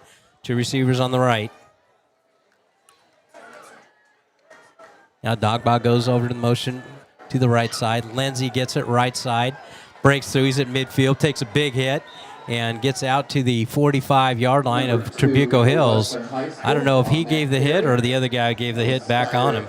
Yeah, it looked like that. Cornerback Riley Overman, number 8, got the worst of that hit when it came to going against the running back for Western. Skylar Lindsey putting it to him there. Lindsey having a big night tonight for the Pioneers. Lindsey, one thing you got to say about Lindsey is he runs like he's 6'7". 6'7", 6'7". He runs big. Dogbaugh in motion. Set up, throws complete. Payne's got it on the inside slant. Down to the 35-yard line. Late flag there. On what? Very anticlimactic play to see a flag fall in there on 3 people tackling a receiver on a slant route. Well, they got an illegal man downfield. It's kind of funny how they do that. They touch the top of your head, and that means illegal man downfield. If you're a blind guy, not a blind guy, you'd see it. But if you couldn't, never mind. Yeah, I don't even know where I was going to go with that. They came up with these calls when dudes were still wearing leather helmets and stuff. Yeah, so I couldn't even make sense of that one. Anyway, 1st and 15. Western's got it at midfield. Clock's winding. 9:16 to go here in the 3rd. It's 32-0 Western for those of you just turning in. Hopefully you're still staying with us. As Western punches this one in, and we're looking at a running clock. Dogbaugh motion, left to right. Lindsey, right side he goes. Gets the corner. He's at the 40-yard line, spins out of a tackle, and gets out to the 39-yard line. Clock's winding, continues to wind. It's going to bring up a 2nd down and 4 at the Trabuco Hills 39-yard line. Lindsey does a tremendous job of confusing defenders and just getting them to walk into holes by quick head moves and where he keeps his eyes. As a running back, he's clever. He will, if a guy is outside of a block, not in the position to make a block, Lindsey will put his foot in there like he's going that way and then step outside, and he's quick enough to get those angles. Really helps his team. 2nd down and 4. Quickly throwing out Dogbaugh, left side. Makes a man miss. He's got a 1st down at the 30. Knocked out of bounds there. Hard. Goes Rufus Dogbaugh. Rufus Dogbaugh had a defender on him behind the line of scrimmage, was able to make that move on the defender and find the space he needed down the sideline to pick up the 1st down. You know, if there's such a thing as peaking at the right time, that first half of football that Western put out in that first half, got to be the best half we've seen this season. Or am I overstating that? No, I think you'd be correct. 1st and 10 at the 30. 8:06 to go. Thomas toss out. Lindsey right side. He's at the 25. Breaks the tackle. The 20. Inside the 20. Down to the 18-yard line. Lindsey just picking up yards in chunks here. Rips off another 12 yards. At some point, you got the chins are going to start hitting the ground here for Trabuco Hills. This is just a great job by Coach Davidson, putting a bunch of different stuff on film to stress the team out for next week. 1st and 10 right at the 18. Trips to the left side. Thomas looks back for the play.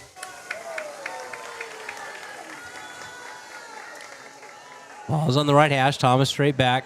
Looks to the right. Throws into the end zone. Incomplete. Looking for Bunchy.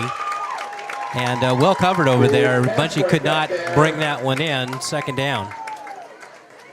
Chance Thomas going to the short side of the field to Bunchy Young. Bunchy gets his body around. That one was just a bit out of his reach.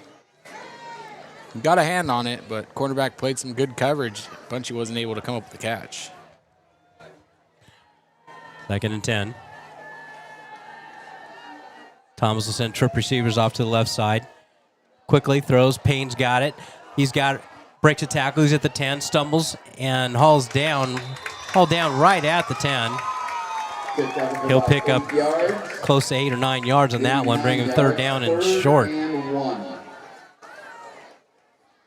got to love the hunger for the end zone by these Western players. They get the ball in their hands. If they can see the end zone, they are fiending for it. They want to get down there and get in, and that's what Aiden was working for there. Was tackled short. King formation here. Dogba is the deep behind Chance Thomas. Ball's on the left hash mark.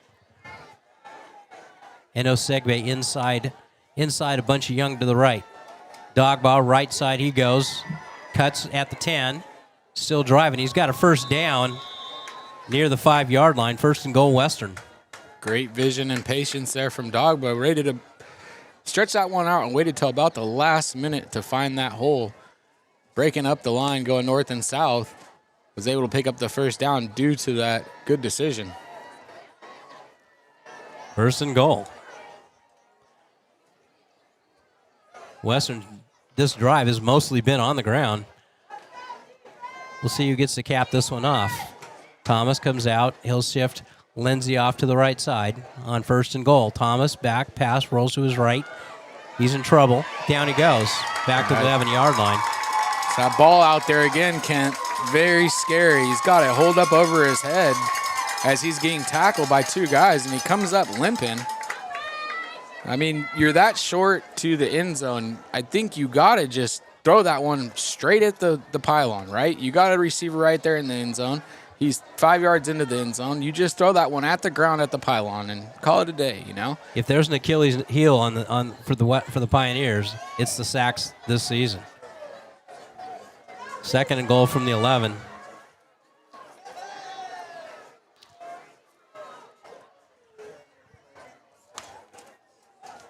You know, Thomas has sacked a couple more times this year. Now that puts him close to 30 on the season. That's way too many sacks. And they got to take a timeout here. 5:19 to go here in the 3rd quarter. Western 32 and Trabuco Hills 0. You know, we are critical. We're going to be critical because those are our guys. So that's the first thing people need to understand is we're like, it's almost like we're feeling like we're coaching up here. We're not like a network guy or they're going to be they're going to push they're going to call it the way they kind of have to be political about it. You and I are going to be. We're homers on both sides. Absolutely, we're homers. When we're homing as hard as we can, and when we're critical, we're a little bit more critical than your typical guy. And it's because we love Western football. We love Coach Davidson. We love this team. We love the team and family spirit that high school football brings. That's why we're still here doing it years and years and years later. This is my favorite level of football, hands down. NFL does not reach high school football to me. It's not even on the same plateau. No. And college has not gotten any better. It's only gotten worse as far as what people are playing for. This is the purest form of football right here. This is where you're playing for the skill, the opportunity to go to school at a next level. You're playing for – some people are just playing for the opportunity to be an athlete and have that team feeling. You know, there's so many different reasons we play football, but – this is one of the reasons why we call it. We're tough. Thomas back to pass, throws into the end zone, incomplete. Well covered over there. Incomplete was Bunchy Young. And he had to, if he was going to throw that one, he had to throw it up a little bit higher, but he threw it right in the back of the defender. Yeah, he's Third trying down. to throw Bunchy open there, throw a back shoulder ball where Bunchy can just make a step under that defender and get it because the defender's not turning his eyes around. He's playing the hands. And Coach Davidson is a really pioneer, for lack of a better term, when it comes to offensive playing calling. This is not typically what you'd see. You'd see him typically use that outside one-on-one route to get that. And Chance just has a way of liking that shorter side of the field. Thomas toss out Lindsey right side, and he's going to get stopped short of the goal line too. It's going to bring up a fourth down. As Osei Osegbe was by himself on the left side on a shorter defender. Well, I kind of like that matchup a lot. Yeah, I do too. And even if you're going to give the running back a pitch, I like to give him the pitch to the side of the field where he has the space, especially one that is that talented. Yeah, he had trips to the right side, but you didn't get the blocking that you needed from your receivers over there. Fourth and goal. Can Western punch this one in? 4:38 to go. Here in the third quarter. Trips to the left side. Blitz coming. Thomas rolling out to his left. Squares the shoulders. Throws. Touchdown. Western. Aiden Payne. Great Flag job comes there. in late. Flag comes flying in late. Let's check out this flag. Ineligible man downfield against Again. Western, and that's going to wipe that touchdown away. Unacceptable. Well, I don't know how you get downfield. That is not an option play. He rolled out. Like, what are you doing? What are you doing, offensive line? Who was that downfield? Somebody's got to have a chat. I go sit him down for a play, have a chat. I mean, how far downfield can you go? The ball was at the 9. I mean, good grief. I think we're splitting hairs down there, but that's just me. Yeah, that's kind of probably likely splitting hairs there a bit with the refs. And I mean, I didn't even know how you could tell. I don't know either. I mean, I didn't see it. Everybody was at the same level there. Okay. Anyway, we'll wipe that touchdown off the board. Fourth down, this time from the 14-yard line. Probably a little bit more room for Western. Trips out to the left side. Ball's on the right hash mark. And Osegbe is by himself on the right. Lindsey the tailback. Four-man rush. Throws. Touchdown, Western. Osei and Osegbe. No flags. Touchdown, Western. Touchdown number 5. Touchdown number 3 for Osei. And Osei, very gentlemanly there, dropped the ball at the end of that, said, oh, wait, my coach told me I need to hand that football to the referee. Picked it back up, hand it to the referee. Thank you, sir. I'll do my little celebration right after this. I love that. That's right down the line for Osei's personality, who he is on the football field. Another one of those guys that you got to talk to him. I mean, he's such a, just gentleman kind of guy. Well-spoken. I like that kid. Plays the game the right way. Rodriguez on to try the extra point. Let's see if we can get this snap right. Again, Justin, you got eagle eyes on this one, right? I do. Just watch Luna. See if he's reaching right or left, or if he's just staying still. No, he still just went high. Kick is up, and it is good. See, it's not necessary to reach anymore, Kent, because those stances are so close together, and you're not allowed to have somebody directly over the center. So that's why he's just staying in his stance. He's not reaching or anything, but it could be a problem of how close we are in our stance. There should be a little bit more space as you're toe to heel with the next guy. It can't really be toe on the inside of the heel. It's got to be like kind of toe just to the outside shade of the heel, almost like you play a 4-tech to a shade or a 3-tech to a shade. You got to have that toe to shade, and that between 7 guys will expand that line out. An extra 2, maybe 2 feet gives you just enough time to get that extra time you need to get the kickoff. So it's a little bit different for every team. But I actually haven't seen any snappers really block in years because they took away having a guy over them. Okay. You're not allowed to jump over them. You're not allowed to pop the snapper. When I was playing, that wasn't the case. So those guys had a block. Okay. Well, so much for that theory I had. Well, that kick was good. So the score with 4:18 to go here in the third, Western 39 and Trabuco Hills 0. Shockwaves across the county. Rodriguez, ball's in the right hash on the 40-yard line. Right-footed kicker approaches it. Short kick. Headed towards the sideline and goes out of bounds. And we'll see if they make him kick it again or they'll just take the ball. Now, here's the thing I'm curious with is, shouldn't the clock be running? Yeah, I mean, what I don't understand is maybe they didn't even ask him before the game or agree to it. I think that's the coach thing pregame. Is it? I thought it was like a... And I mean, I don't even know if they'd ask in a game like this. Nobody would even expect this to go this way, but... No. And to think this team beat Huntington Beach 20-19 to start the season. Huntington Beach, you recall, just absolutely destroyed the Pioneers 48-7 in week 3. Yeah, it makes no sense. Oh, another offsides, man. Surprise, surprise. We haven't seen Ian Douglas all game, and there he is. I'll let him move the ball out to the 40-yard line. First down and 5 now. I guess we aren't in a running clock mode. Okay. I sit mistaken. 2 receivers to the right, 2 to the left.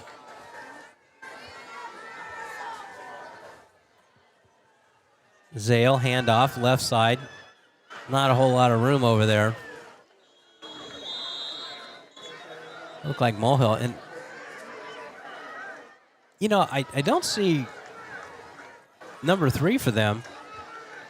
They're starting running back. I haven't actually seen him out there in the second half here yet. No. Landon Pompey, he's their leading rusher. And I don't see him on the field. I don't see him on the bench either.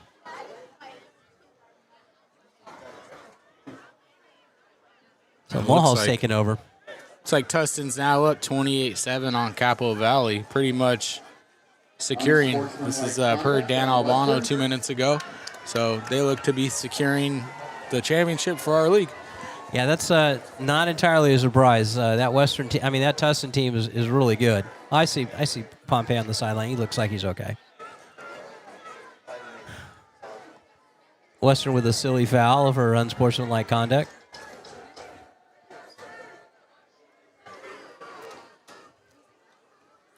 First and 10, the ball's moved to the Western 43-yard line.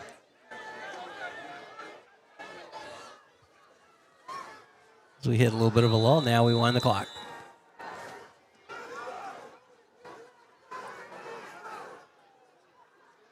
Zale play action fake. Thrown complete out to the right side. First down. Actually, just short of the first. No, yeah, it's going to be just short of the first down at the Western 34-yard line. Yeah, they're not running the clock. No, they're not. I mean, it could just be because it's the last night for some seniors. You would maybe not agree to it just in case. Yeah, I thought it was just automatic, but what do I know? Second down and 1. Mulhall, left side he goes, getting stretched out there by Osei and Osegbe, and he'll lose a couple on the play back to the 37-yard line. Yeah, that's going to work against some lower class guys, but not a guy like Osei. Osei, very smart football player, stretches that one out, ends up with 2 other defenders around him making that tackle on the running back.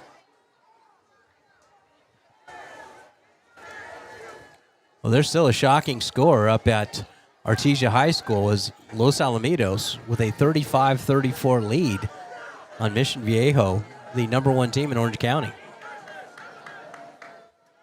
I think they're number one, aren't they? Don't they had them? No, they're Number not. one. Number one public team. school. There you go.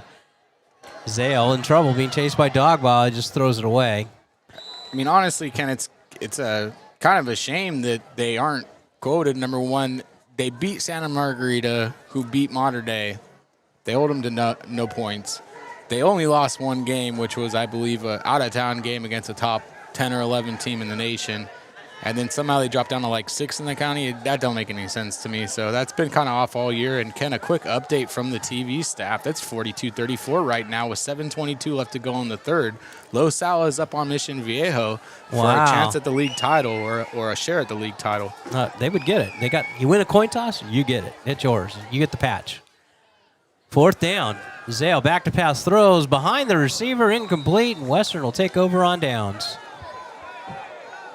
This is just great.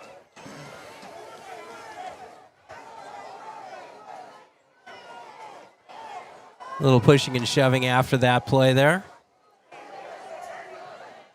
As Western brings the offense back onto the field.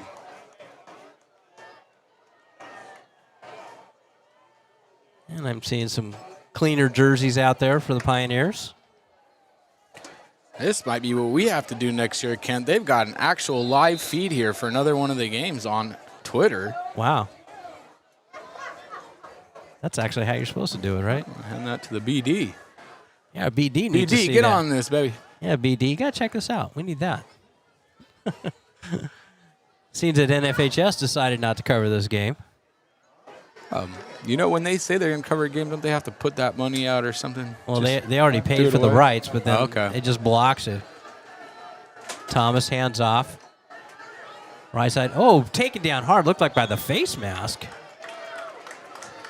That's a new running back in there for the That was 14 for the on 14 Pioneers. crime there. Joseph Ruffin. That's the Ruffin, the sophomore. sophomore in the game. Remember, Ruffin had a couple carries earlier on in the season that were Yeah. impressive on a night that Skylar Lindsay was having a tougher night. Ruffin comes into this game, averaging 5.3 yards a carry. As Western has seen some new guys into the ball game. New jerseys in is Noah Inskeep in at wide receiver. Chance Thomas. Actually, I don't even think Thomas is in the ball game. No, the ball's on the ground. A fumbled snap there, and Taiwan Nesby took over at quarterback, dropped the ball on the ground, and Trabuco Hills will take over. So they're pulling the feed. The Twitter's pulling the feed from somewhere. If we can figure this And that out, gives the hometown crowd something to chat about. I'll show that research. Thank you. As Taiwan Nesby had a little botched handoff there, and Trabuco Hills takes over. They've got it at the Western 36-yard line, minute 56 to go. Here in the third quarter, it's 39-zip, Pioneers. And there's a timeout as Western bangs one here. That's their second timeout. Looks like Mission Viejo scored a touchdown, so making it 42-41. What a barn burner up there, huh? Very much so. It's a great matchup there. Luke Fahey, the Ohio State commit, looked like he just hit. That's Jack Junker, who Luke Fahey was able to hit on the post route. Luke Fahey, likely the most accurate quarterback in all of Orange County. Tremendous athlete. He's able to beat that Los Al defender, and it's a 42-41 game. You got to wonder if they're going to go for one here or go for two. They went for one. Okay. Went for one and made it. I have live eyes. Oh, there we go. I missed that one. I have live eyes on the game.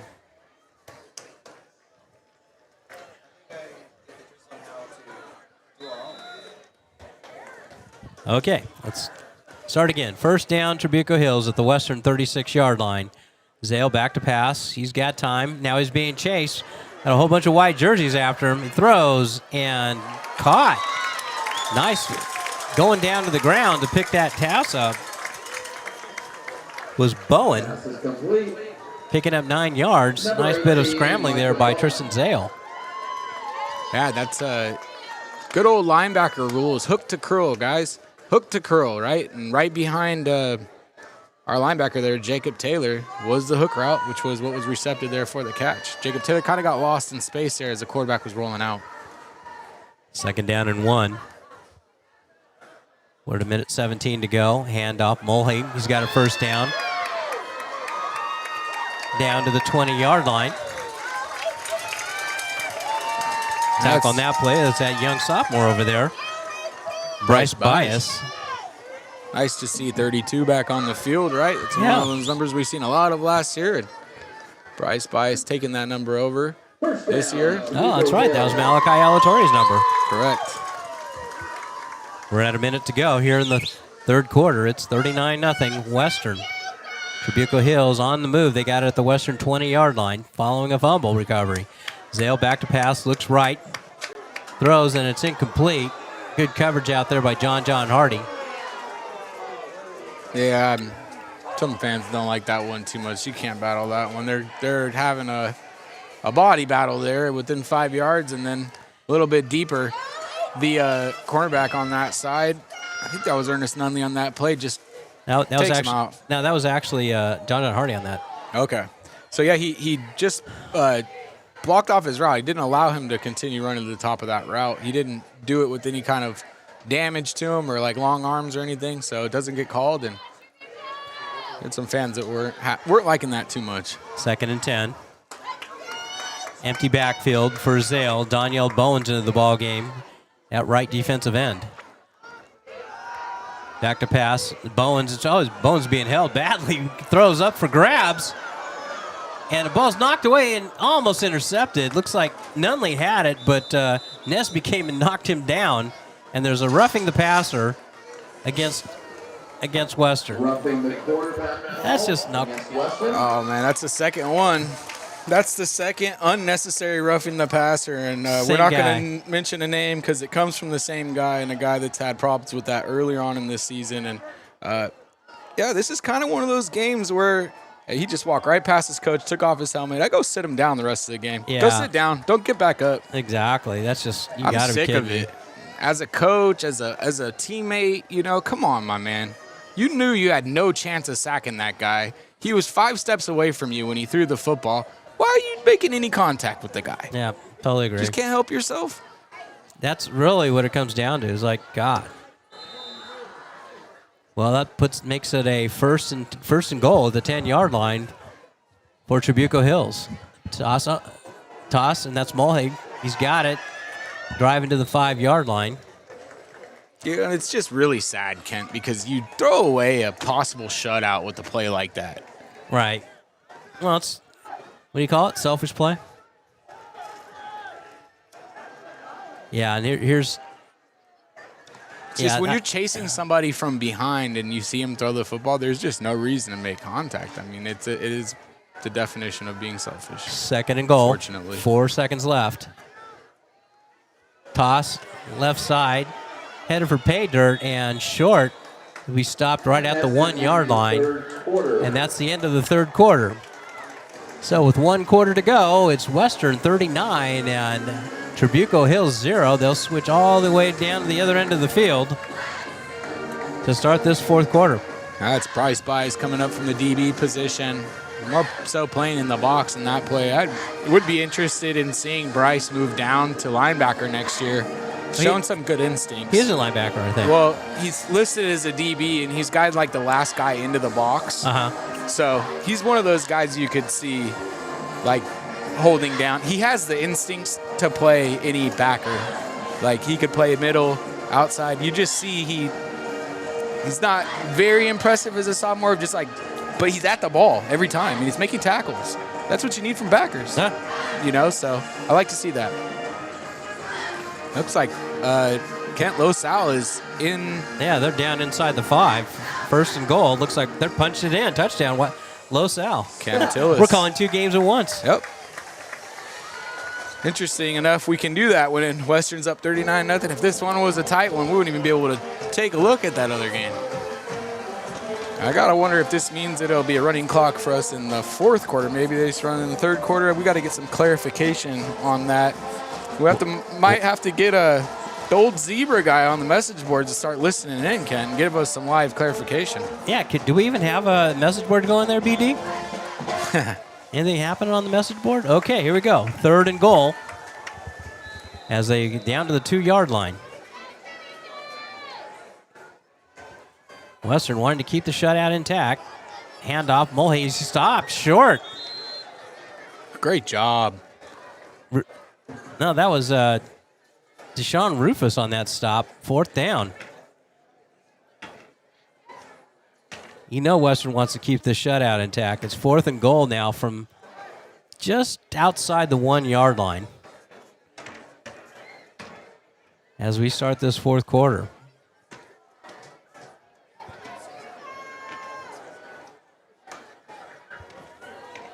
Fourth and goal. Zale under center. Hand up Mulcahy, and I don't think he got it. I don't see anybody raising. Oh, there he is. Official raises his hand. The shutout is broken. Yeah. You know who I'll say you can thank for that one. Yeah, I mean, I don't know. That's the kind of thing you put him on the second bus. You know, that's just. Wow. I don't know. I'm kind of a jerk that way. I just think that if you get a stern talking to and you make that same mistake twice, especially in the same night, there's got to be an increased amount of punishment to go along with that. And mistakes happen in football. Gray on attack on the extra point. It's up. And they don't seem to have any trouble with the snap in the hole. That ball is right through. Ken, I want to finish the point, though. Mistakes happen in football. If you make a mistake playing full speed, you're not in trouble, right? When you make a mistake by getting a penalty, like way in the backfield that you have just no business in getting, right, once or twice, that's when you really put yourself in a tough spot with your coaching staff. And so, I just really hope that we seem to have learned a lot as a team over the last few weeks about ourselves. We seem to come to understand what our potential can be when we aren't getting penalties on ourselves and ruining 3rds and 4th downs because of it. We saw a small problem with it tonight, but it's way more isolated between like 2 guys who are having trouble jumping off sides and getting a little too handsy there in the backfield. And so it's looking better for us. But if we can't eliminate those 2, that simple type of penalty will eliminate you from the playoffs. Absolutely. No, not against a good team. You get into the good teams, and that's why I get so frustrated. Absolutely, because you can see it. You can see that it's going to be coming, and it's one of those things where, darn it, let's not make it happen. Onside kick, and the ball's kind of loose down there. It looks like Western's able to fall on it, I think. No, Trabuco Hills recovered it.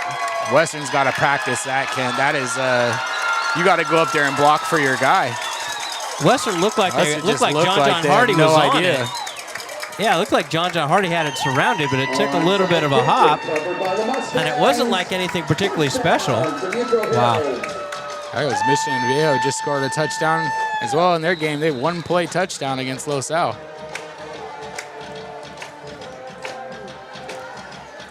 Well, Trabuco Hills has life, as we are in a running clock mode now. We're at 10:40 and counting. Trabuco Hills has it at the Western 38-yard line.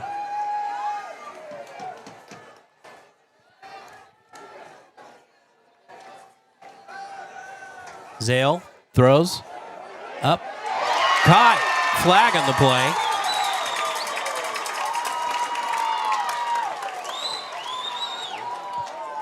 And let's see what that flag's about. Usually it's going to be interference. Well, let's check it out. Nope, they're calling interference against Westerns, which would be declined. It was a nice grab out there, so Trabuco Hills has it 1st and 10 down at the Western 11-yard line.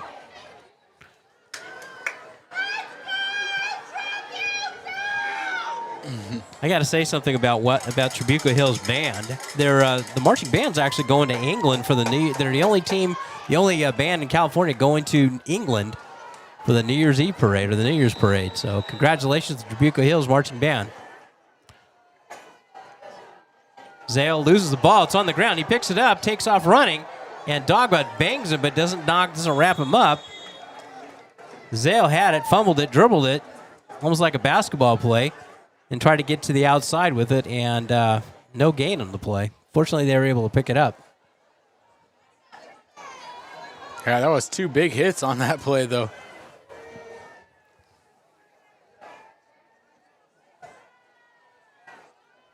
That'll bring up a 2nd and 10.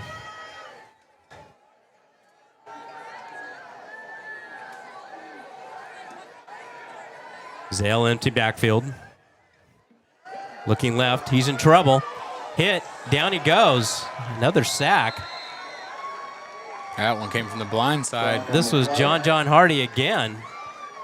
And Deshaun Rufus meeting in the backfield, dropping Zale all the way back to the 21-yard line.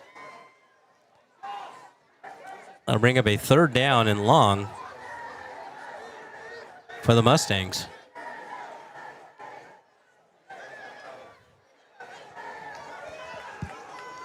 You know, for a Thursday night, this game sure is very well attended for Trabuco. Zale sets up a screen left side.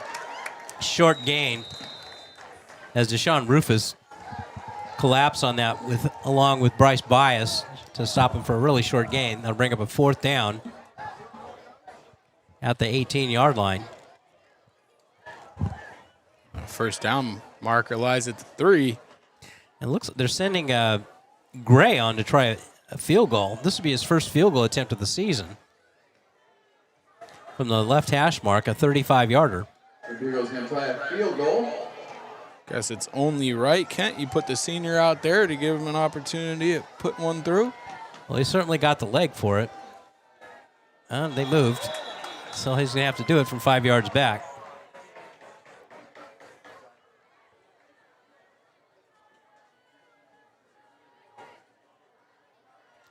Yeah, man. You look down the list here. They got 3 kickers on their roster. Yeah, well, Gray's the one that does all the kicking. They had a few guys that tried, but yeah, Gray. Interesting. It's like saying saying that Western's got 3 punters. It's adjacent. Okay, well, this one will be from 40 yards from the left hash mark. He's got the leg for it, certainly. Good snap, kick is up, and it is good. Absolutely gorgeous kick for the senior there, Kent. Just crossed the uprights on the bottom crossbar, and Trabuco Hills is in double digits, 39-10. Yeah, he can't go all year as a senior kicker without putting 3 on the board, right? That's kind of a big deal for them and his family here in the stands. Cool call by the coach, right? Typical call, you go for it there. You're so far down. What does it matter, right? But this is still teaching the game of football, making sure that all of his guys have something to remember when they move on from football. It's pretty cool.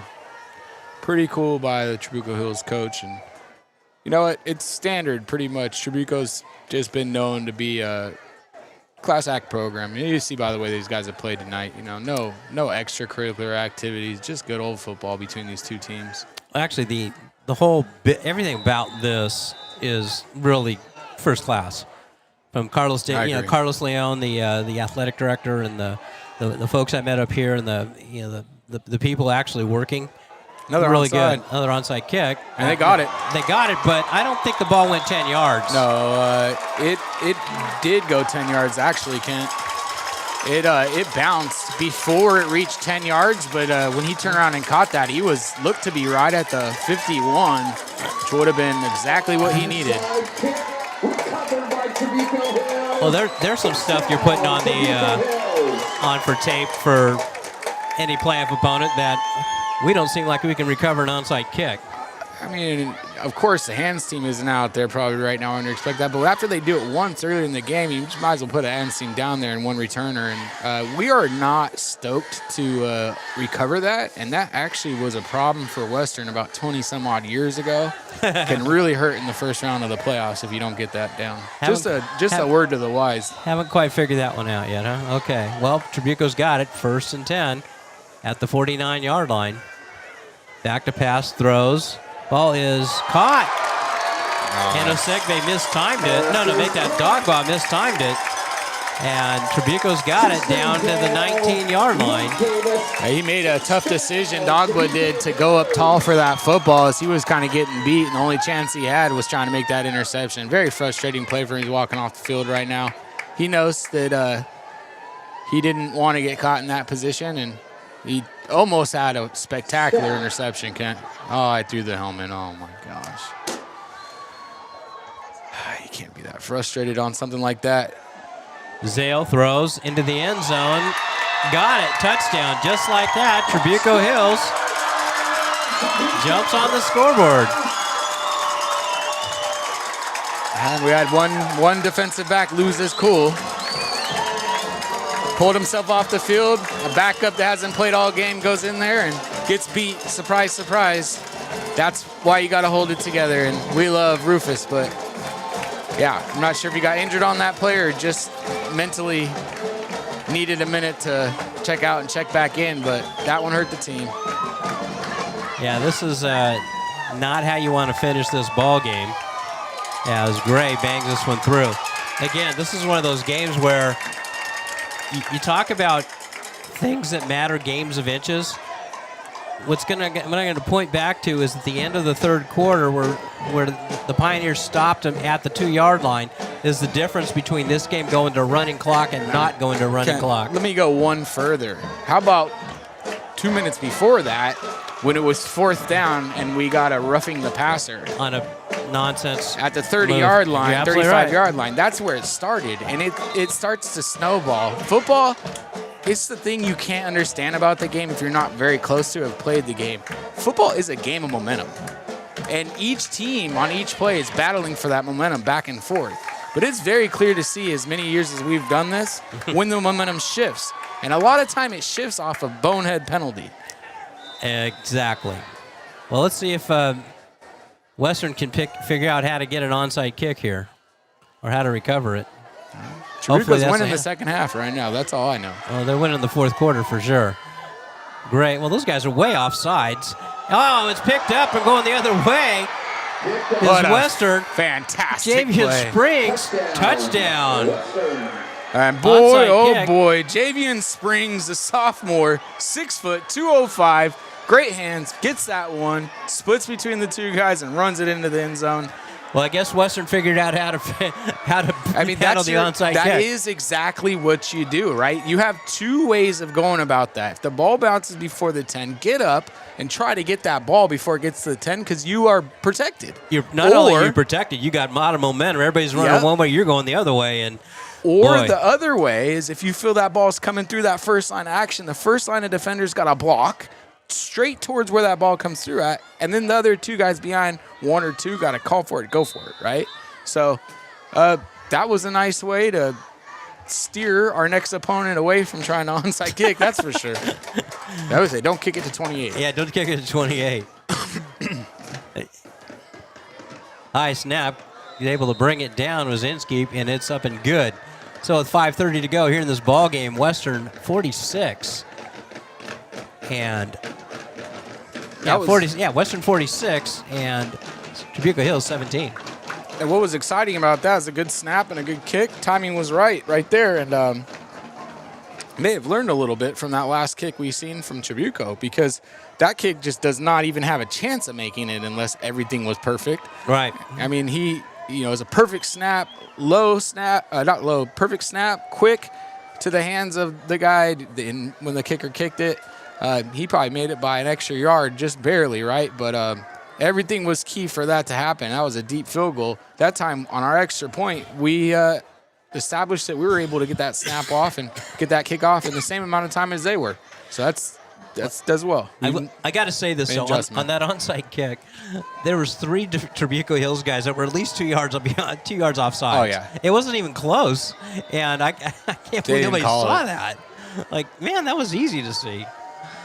Okay, well, anyway. We didn't get the A squad referee-wise this week. I don't think so. They've called a pretty good game. Pooch kick. Bounced.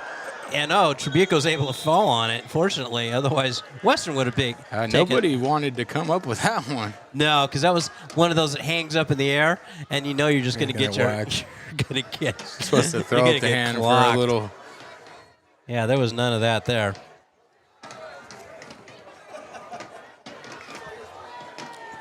Well, let's see what Trabuco Hills can do here in this final 5 minutes. As Western will finish their season 6-4, and again, I'm not sure this game means anything to Western, as they're not going to get an automatic seed. They're going to end up in 4th place, so you'll be an at-large team. But as 6-4, you're one of the better at-large teams. As Zale runs outside. For Trabuco Hills, could be problematic depending on what division they end up in. They may be bounced out of the playoffs if there's enough. If they stay up in Division 5 like it seems like they are, like I think I've got them in Division 5 here. And if they are, what happens is if there's any other 500 or better teams, they would get in over Trabuco Hills in the playoffs. Zale throws complete to the outside. Zale to Mulhall. First down. Yeah, it looked like Trabuco was just on that precipice there at the end of Division 5. So depending on how things seed out, they could be, closer to the top of Division 6, which would be very tough for them because they're not an automatic qualifier. They might be, that's what I'm saying, they might be bounced. It'd be better to try to get into 5. But after a loss like this, might affect where they're at strength schedule-wise. That last tackle was made by Travion Nunley. He's the younger brother, freshman, of Ernest Nunley. Ball's complete, wide open there, a lot of room. That's a young cornerback being in the long coverage there. We got 2 defensive backs that are covering 1 receiver, and they cleared out the front side there. And here's what's great. Older brother Ernest goes over and talks to him about it. Yeah, I love that. That was so great. Hey, that's not what you're supposed to be, buddy. Tracy's up in his mom Tracy's up in the stands, and she's got to be happy about those moments. So, congratulations to the Nunleys on that. Zale back to pass. He's chasing. He's going to run out of the pocket and get taken down hard at the 30-yard line as we're under 30 minutes, under 3 minutes to go here in this ball game. Yeah, and Kent, you're seeing first things first, right? Anytime there's a big, bad older brother, you got to be careful and look out for that younger one. Yeah. I know that from Josh and Jeremy Davidson and a ton of other guys, thousands and thousands over the years. So definitely looking for big things for the young Nunley in the future here. And also tonight, seeing a lot of these sophomores getting playing time with their older counterparts has been amazing. I've seen him out here in the JV games, Travion, and he's a player. He's a dude. So, again, he's only fresh. The ball's tipped up in the air and almost intercepted. Danielle Bowens wanted that one. All he had to do was lay out, and he might have caught it. That one right there, Ken, is like when you have the dream that you can't move. Like you're getting killed and you can't move. Like that was right there. Like the ball was hanging right in front of him. He's like, oh, did I get the interception as a D lineman? No. Never mind. Oh, great job, though. He's in position. Bang, bang play. Springs doing a nice job of penetration on. As we're under 2 minutes to go. Zale, he's in trouble, throws it away, incomplete. There's another number in there we haven't called before for the Pioneers. That was Damian Sykes. Demarion Sykes. As we're at fourth Wonder if down. there's any relation to Mr. George Sykes. George Sykes. Remember George Sykes from Fountain Valley? I do. Running back in the day for us, maybe about 12 years ago. 11, 10 years ago, maybe. Fourth down. As we're headed down to 1 minute to go in this ball game here at Trabuco Hills. One thing for sure, be a nice bus ride back to Western High School. Zale throws complete, and Trabuco Hills will remain possession. Don't know how many more plays they'll get off here. First down, Trabuco Hills.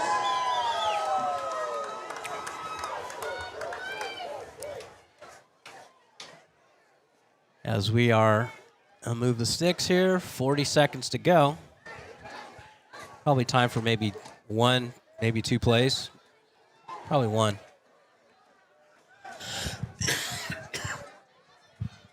Zale throws, looking for the end zone. And looks like Nunley's got an interception. The younger Nunley, Travion Nunley, the freshman, picks that one off. And Big Brother comes over there and gives him the big hug. Oh, God. Oh, you gotta love that. That's Osei outstanding. Inosegbe beat him there. I'm thinking on purpose. He beat Nunley there on purpose. I'm gonna hug your little brother. That's my little brother. And then Nunley got there to hug his little bro. That's amazing, Kent. And what a way to finish this ball game. That's it. This game ends on a Travion Nunley, the freshman, interception of the ball game, and that's it. Kent, Travion Nunley was in the exact same coverage on that play that he messed up on in a play about 3 minutes ago, that his brother came over and mentioned to him what you're supposed to be in, right? And look, he corrects it, makes an interception. It's just crazy how good coaching sometimes just puts you right in the best position to make a play, right? Especially when your older brother is a guy that's going to Cal next year. Yeah, man. You can't get into Cal without like a 6.0 and just being a phenomenal football player. Okay, well, that's going to close things out for us here tonight. The Pioneers will find out Sunday morning at 10 o'clock who their first-round opponent will be in the playoffs. Check CIFSS.org at 10 o'clock Sunday morning to find out who the first-round opponent is for your Western Pioneers. And real quick, Kent, if you want to listen to Mr. Kent Bickell talk some more this weekend, you will have to check into the Sunset Rewind special playoff episode, like every year, where Kent comes in and basically tells you who exactly is going to be in the playoffs. He may miss one or two out of 151, but essentially he'll have everything correct prior to it. And if you want to, see prior to that, then you can just go ahead and send an email to Kent, request this sheet right here. After tonight, once the stats are updated, it will, about 12 p.m. tonight, we'll know where we land. Tomorrow night, after the Friday games, we'll know where everyone else lands. And then by Saturday at 5:30 a.m. sharp, Kent will have everyone for you. So go ahead and give him a call. It's number 714. Yeah, okay, we're done here. Okay, that's going to wrap things up. For Justin Conley, this is Kent Bickell saying goodnight from Trabuco Hills High School, where the Western Pioneers won 46-17. Good night, all.